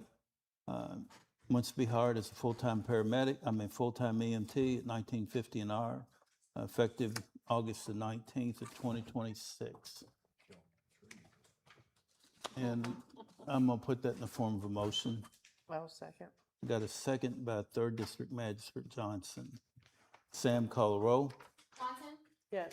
Fleenel, Yes. Judge Summers, Yes. Sanders, Yes. Longston, Yes. motion carried. Thank you. And on the next one, I'd like to personally thank Mr. Sparks for his initiative to go through the paramedic classes in schools and all the fun stuff. And we're asking for him to go from a full-time EMT, his current rate's $21.34, to a full-time paramedic at $28.84. That's the difference in the two prices, effective 8/5 of 2026. And I'm gonna put that in the form of a motion. Second. I got a second by Fourth District Magistrate Bleemel. Sam, call the roll, please. Fleenel, Yes. Judge Summers, Yes. Sanders, Yes. Longston, Yes. Johnson, Yes. motion carried. There you go. And then the last one, this is just a pay correction. There was a math error. Emily Clifford, she was a part-time EMT. She's now a part-time paramedic. Can't thank her enough for her due diligence as well. Paramedic classes are not the easiest thing to step into. It was calculated at $7 an hour. It should have been $7.50. So it will take her from $27.59 to $28.09. I'm gonna put that in the form of a motion. I'll second. Got a second by Third District Magistrate Johnson. Sam, call the roll, please. Judge Summers, Yes? Sanders, Yes. Longston, Yes. Johnson, Yes. Fleenel, Yes. motion carried. Thank you. Okay, Vera, any comments, questions? Yes, I have a few. First, this is actually toward our sheriff. I had someone to call me about the camera that was at the water station there on Highway 44. It's been removed. And I don't know if that's something that you all, the sheriff's department does, the flock camera. Is that something you all do, or who would have removed that? We pay the fee for the flock cameras. We don't install them. Okay. Flock does. Okay. And there is some ill-advised or well-advised, I'll leave it to that, movement going around to destroy property because people have some belief that, some folks have some belief that a flock camera is a bad thing because it is monitoring the license plate of the automobiles that are going up and down the road. So whether somebody destroyed that or not, I don't know. We have, and I don't know specifically. We have had folks go out and do an inventory of our cameras because we started running into not only us, but Mount Washington and Shepherdsville and us. Hardin County, Elizabethtown, Nelson County. I saw a post the other day where somebody had destroyed this, and somebody that claims to be a somewhat new stalwart of the community congratulated some patriot for destroying a sign, for destroying one of those cameras. Well, that's public property. It's paid for by public tax dollars, and it's a crime. And we're gonna figure out how to start monitoring it to where we can catch whoever it is that does it. And when we do, we're gonna do our darndest to see that the Commonwealth prosecutes that to the fullest extent of the law, because it's a crime. Now, if somebody wants to come and make a presentation to the fiscal court about why we shouldn't have flock cameras, and the court, the public sentiment come out strong that the government does not want to, the local government does not want to have that, well, then we'll start considering that. I will tell you, nobody has a right to use that public road out there. Under the Constitution and the laws of the Commonwealth of Kentucky, to put a car on that road is a privilege, not a right. And that's why people have to get a license plate. And so the idea of monitoring that, and the I-65 has cameras all up and down. This camera system that they use to take and measure when I'm going across the bridge up there, that's sending to a private company my address and all of that. All we're using that flock camera for is when we get a hit on it, we feed in information about a stolen car. We feed in information about a car that's been used in a crime. We arrested 2 criminals, members of the Senator Aragua, whatever that outfit, terrorist outfit out of Venezuela is. We picked them up right up here in the middle of Shepherdsville the other night.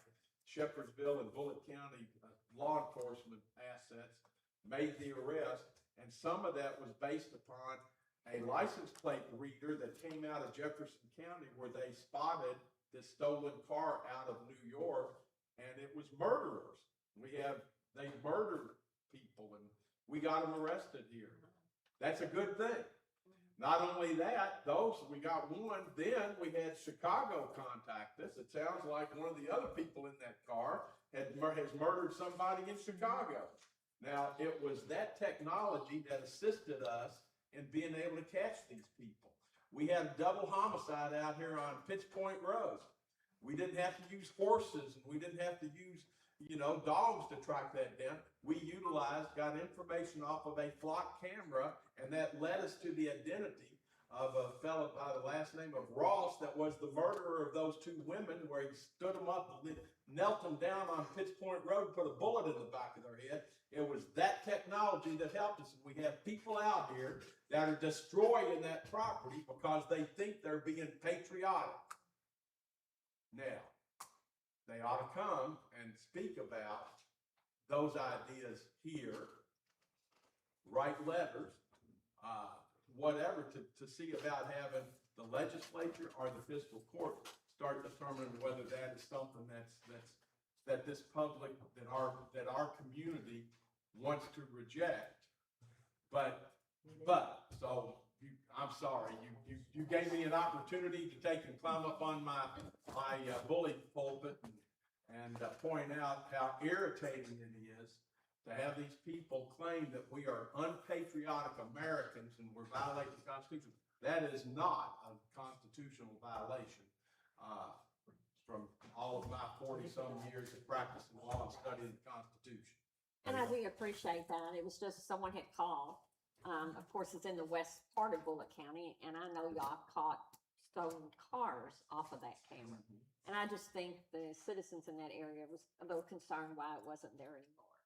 Well, if it is down right now, it will probably be going back up, but we don't install them. We entered into an agreement with Flock that we would pay the annual fee, but their technicians come and put them up. Okay. So as you hear, and I'm sure you all have seen the stuff on whoever's looking at Facebook, you see it. You have to see the same stuff I'm seeing. Please, Slim. And I had a very nice lady, very nice. She came and spoke to me, and she felt strongly that a flock camera that's setting up there by that park in Mount Washington, because she goes by every Sunday when she goes to church, she feels like the government is intruding on her life. And she and I discussed it, and I explained to her, no, the government doesn't feel like it's intruding. Yeah, it monitors, it catches that goes by. We're not looking at that. But if we took and determined she called and said her car was stolen, we'd start looking for that car. And she was very, very nice. We agreed to very agreeably disagree, and she went, on her way, and extremely nice. And I bet you $1 to a donut, she's not the one out there tearing them signs. There you go. Okay. Okay, thank you. Thank you. All right. And then I have one more thing to Mr. Waters. Do you have an update on FEMA? No, ma'am, we're still waiting on the president to sign the declaration. So Judge Summers signed the local declaration for Right. Bullitt County. Also the procurement policy for there. Amy this year did the same for the state of Kentucky, so now we're waiting for President Trump to sign the federal one. And that'll allow FEMA to come in and work on it. So do you think it'd be in the near future? I know there's a lot of people in the Nichols area that was flooded that has reached out to me, and I just don't know what to tell them. Yes, ma'am, it could take a few months. Using a previous one as an example, last January, President signed a declaration, but it was about 4 months later after the event. Okay. And did you get the sirens fixed in the West Bullitt area also? So we called our contractors, Federal Signal themselves, that's the manufacturer of sirens. We had 4 sirens that didn't activate the other day. We're waiting on his truck to get fixed, he's supposed to come out this week to get them fixed. Okay, okay, thank you. You're welcome. That's all I have. Thank you. Sean?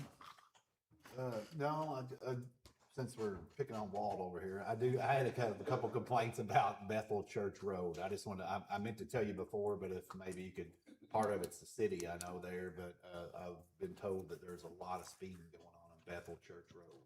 And to, as Judge say, help you out with that, Sean, we send folks up there periodically.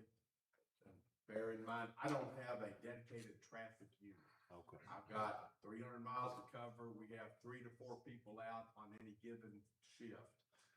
But what we're trying to do, we have people that have complaints, and you folks, if you're seeing speeders on your road or this or that, and if you'll take and contact the sheriff's office and ask us to do, young ladies in our front office will take the phone calls.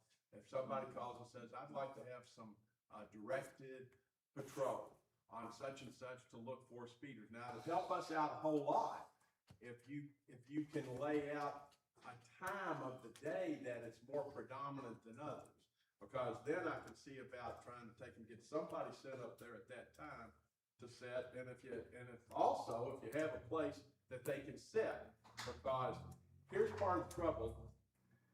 If take Bogard Lane, that's long straightaway down there where Matt Gleamel lives, which is on the south end of it. If I take and put a car and set in Matt's mother's driveway, or Proctor's driveway, or set at the second road that goes into Gleamel Estates there, Brian, I can't remember what the name of that road is, but it makes a circle through Gleamel Estates. If they sit there, as soon as somebody crosses over that horizon, they see a marked patrol car sitting there. They're not gonna, unless they've got their eyes closed, they're gonna slow down. They're not gonna start speeding. And the idea, and then they say, well, okay, today I'm not gonna take and go 45, 50, 60 miles an hour down this road.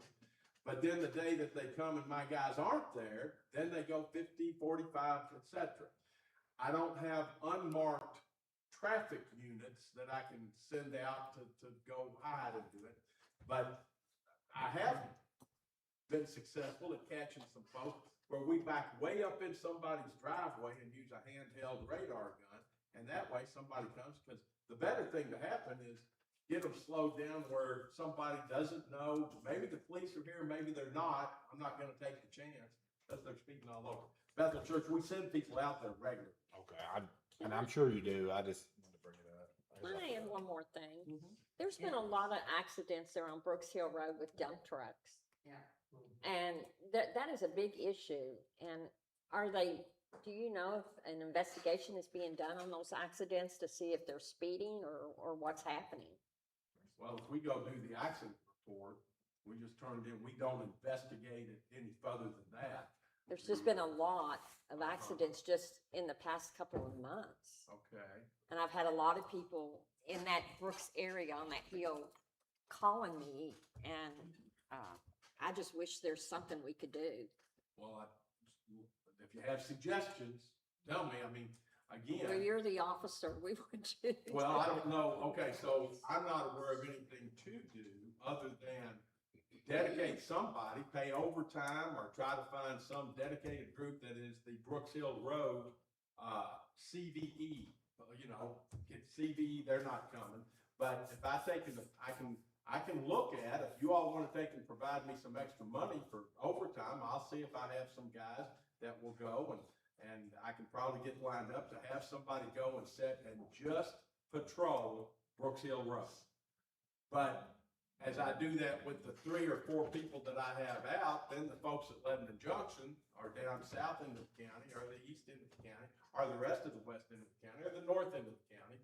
Then they wonder, well, how come nobody comes, and why aren't your 3 or 4 guys on us? So what my fellows do, they'll take and pass through Brooks Hill Road with semi-regularity. I mean, we're up there. But as far as setting and waiting for somebody to come by and commit a crime or commit a traffic offense, we don't do too much of that.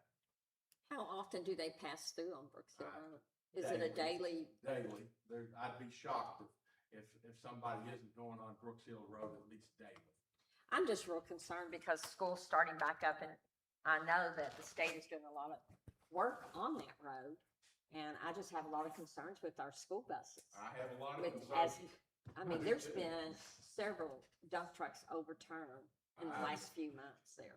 Truly do, and I want to advocate that you all look at your next budget and maybe provide me with another 10 or 15 authorized patrol deputies, and I could have a dedicated traffic unit like Louisville does then, but that would move us up from having 28 to having about 40. Now, I can get you the studies that will show that for a population of 82,000 people and 300 square miles, that we need a lot more, but we're all of us, you're just trying to do what you can with what limited resources you have. We're trying to do what we have with what limited resources we have.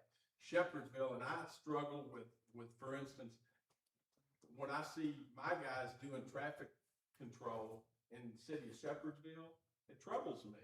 It troubles me too. Because I don't want them doing that here. Shepherdsville has 4 to 5 people out to cover 5 square miles at every shift or more, and we've got that limited number. I want my folks out doing traffic control on 61 north, 61 south, 44, 44 east, Eastville Road, Jackson, because all those people that live in those outside areas deserve as much police protection as we can provide them, just the same as the people in Shepherdsville that have a much larger police department per square mile. It's not just Shepherdsville, it's other cities also. There's an Sure issue. it is. It's Thank you. Hillview, it's Mount Washington, it's Shepherdsville, it's Lebanon Junction, it's Pioneer Village. Hebron Estates, they contract with, I think, Pioneer Village to provide, policing inside their city. But anyway, so I don't know if that helps. I would love to see fiscal court take and pay for a study. Perhaps emergency management could put together a study as to what we can do about Brooks Hill Road to make it a safer road. But I don't have the funds or the expertise to conduct such a study. And as far as, but to answer your question about investigation, if we get called to a traffic accident there, we're going to go and we're going to do a traffic accident report. We turn it in to, people can come get it at the sheriff's office. And then if somebody's done something wrong, I don't have the ability to charge them with a crime unless it's a felony, because we get there after the event occurred. And we don't have the authority to arrest or to issue citation unless we have probable cause of the offense after it has already occurred. But the people that were involved in it, they can go to the county attorney's office after we do the report and take a criminal charge against whoever was doing the illegal thing. I just know that's a horrible road. I'm surprised someone hasn't either gotten killed or hurt seriously on that road with all those dump trucks running up and down that hill. And I guess we could see about getting transportation to prohibit dump trucks from I've being tried on that. Brooks Hill Road. That would be a very good thing to do. I moved to deputize their traffic control. No, They wouldn't want me. Mr. Stoward, I have a suggestion. You just sit there and defend it, flock cameras. I'm sorry? You just sit there and defend it while we use the flock cameras. Why can't you put a flock camera up there on Brooks Road? It doesn't get We speed. could, I wouldn't swear to you that nobody has put a flock camera on Brooks Hill Road. But that flock camera is doing nothing more than, there are license plates that are fed in because they are, for instance, stolen cars. It's fed into the flock system. But it's not like the a computer camera system. where it records what they're talking It's about. not recording what somebody's wearing or who it is that's driving by. How It's fast. Or the picking truck up down the road. it's just picking up a license plate. Okay. And then, it says that this license plate went by this camera at such and such a time. That's all Well, it's doing. in the technology that we have, there's bound to be something that you can look into to see about a camera that does record? Oh, this, I mean, we have them on our the city of Louisville, the real-time crime center Yeah. in Louisville, they have people that are hired and all they're doing is watching a wall full of cameras where they're monitoring what's going on down at the bridge, and they're monitoring what's going on here and there. And when they see something, they see a crime being committed, they contact, Metro Safe, who then puts it out to the police. It just, that's, now, man, you're really starting to talk about Big Brother when you start talking about that. But that's coming, these big cities are doing that. And it's, if the community determines, if the court determines it wants to do that, they just need to take and get with Keith about this thing to borrow the money, because we're gonna have to get a whole lot more money. Yeah. Now that we take raising taxes. Okay. I wanna give everybody my advice, don't raise taxes. So anyway, let's move. Since that's a state road, could the state do something about that? Maybe put That is a state Sure, road. the state could. Right. Other than, we have the authority to patrol state roads as law enforcement. But as far as the fiscal court doing much of anything on that state road, the Commonwealth of Kentucky controls that road. Something horrible thing happened on a state road last week. A poor woman had a tree fall on her as she was driving on the state road, Beach Grove Road. And it's a state road.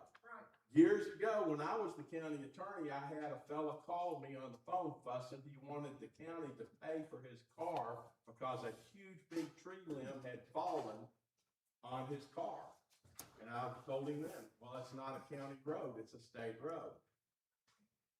It's ironically, the road that big tree limb fell on that car years ago when I was county attorney was Beach Grove Road. And, It's not surprising. Pardon? It's not surprising.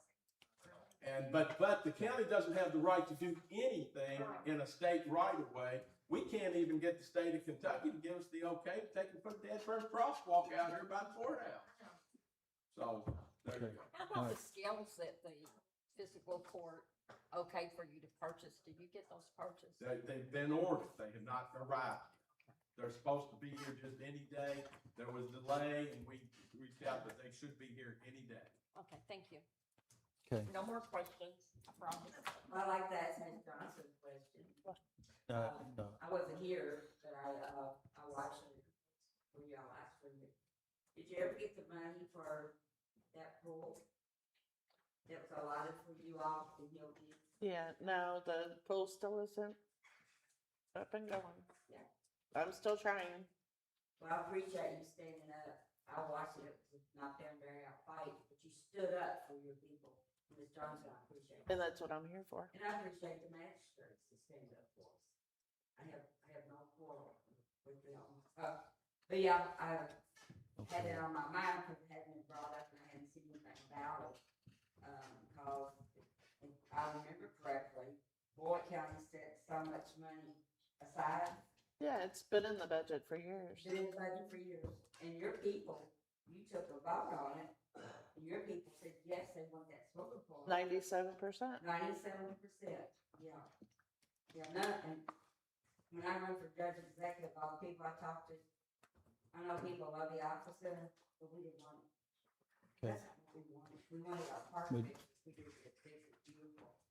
Anyway, I hope you get the money, cause I'd like to go there.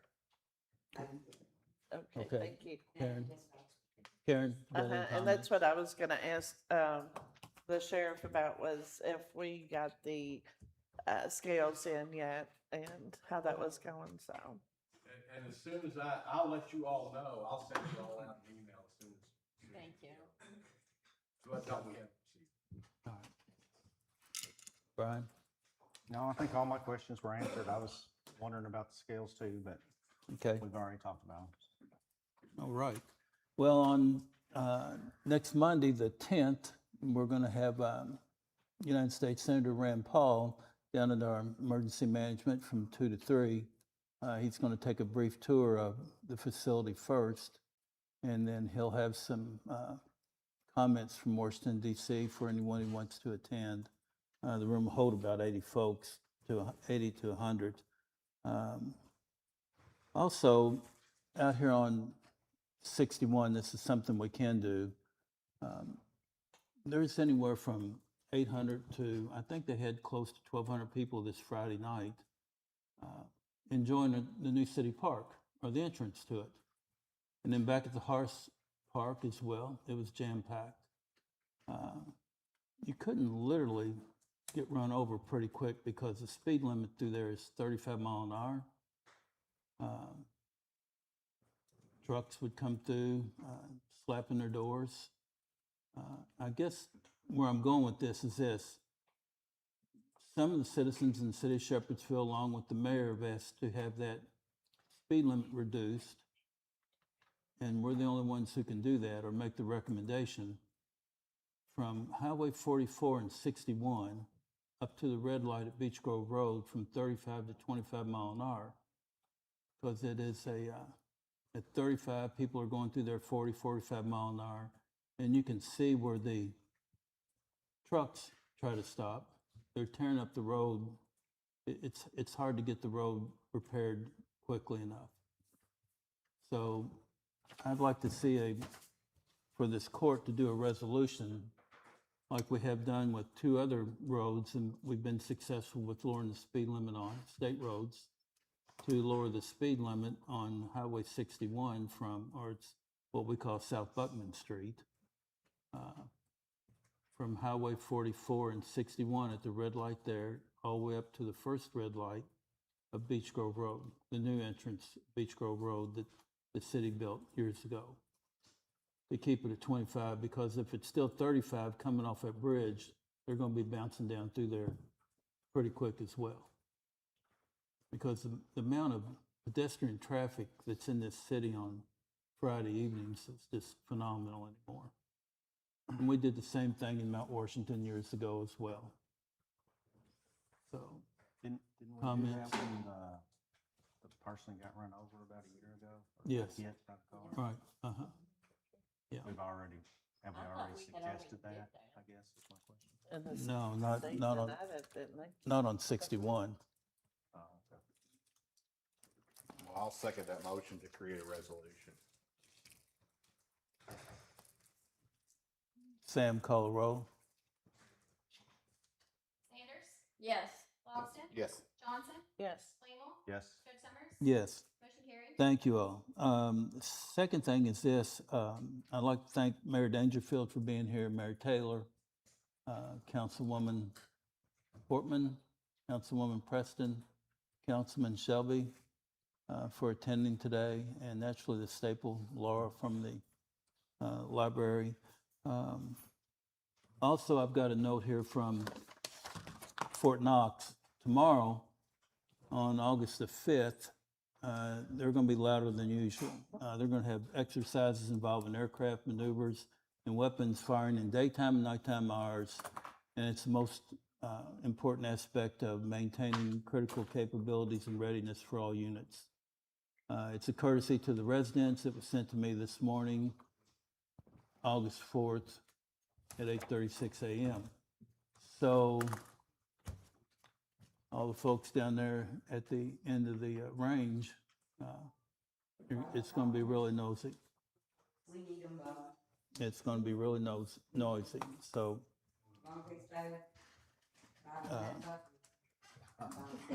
Sound of freedom. all right. So at this time, I'll entertain a motion to adjourn. Judge, Yes. Go ahead. Judge, real quick, I was just gonna remind everybody, tonight's a National Night Out at the Right. Shepherdsville City Park, There 6 you to go. 8. What's I wrong? thought it was 5 to 7. Oh, 6 to 8. 6 to 8. 6 to 8. 6 to 8. All right. It's a National Night Out. I think most of the law enforcement agencies in the county, first responders will be at the park with their equipment, their vehicles, Yep. for kids to come out and meet their local law enforcement, see the Right. vehicles, see the fire trucks. There's a bunch of giveaways, backpacks with school supplies, a bunch of stuff. We'll have a table set up. Sorry? 6 and 8. Okay. Judge, can I say something real quick? Sure, Chief. Glenn will brought this up in my mind, we talked about race. What, a month ago, maybe, we had a big Southeast, EMA and EMS, we had a bunch of people, had a big training at Burnham Forest to search for somebody. Friday, we had a lady that went in the woods, was threatening suicide and all that. Hour and a half. So it just shows you the, communication that we have together. And it's never been like this. I've been here since '90s. Mm-hmm. And, you know, with Director Lim, Waters, and Justin, couldn't ask for better. And with Shot, wow, your guys were out there, and I mean, Burnham's a pretty big area. Oh, yeah. And dispatch, can't forget about dispatch. Right. They're gonna let us just, you know, I just want the people here that don't see it, that my heart, I believe that the county is well protected with fire, police, EMS, EMA.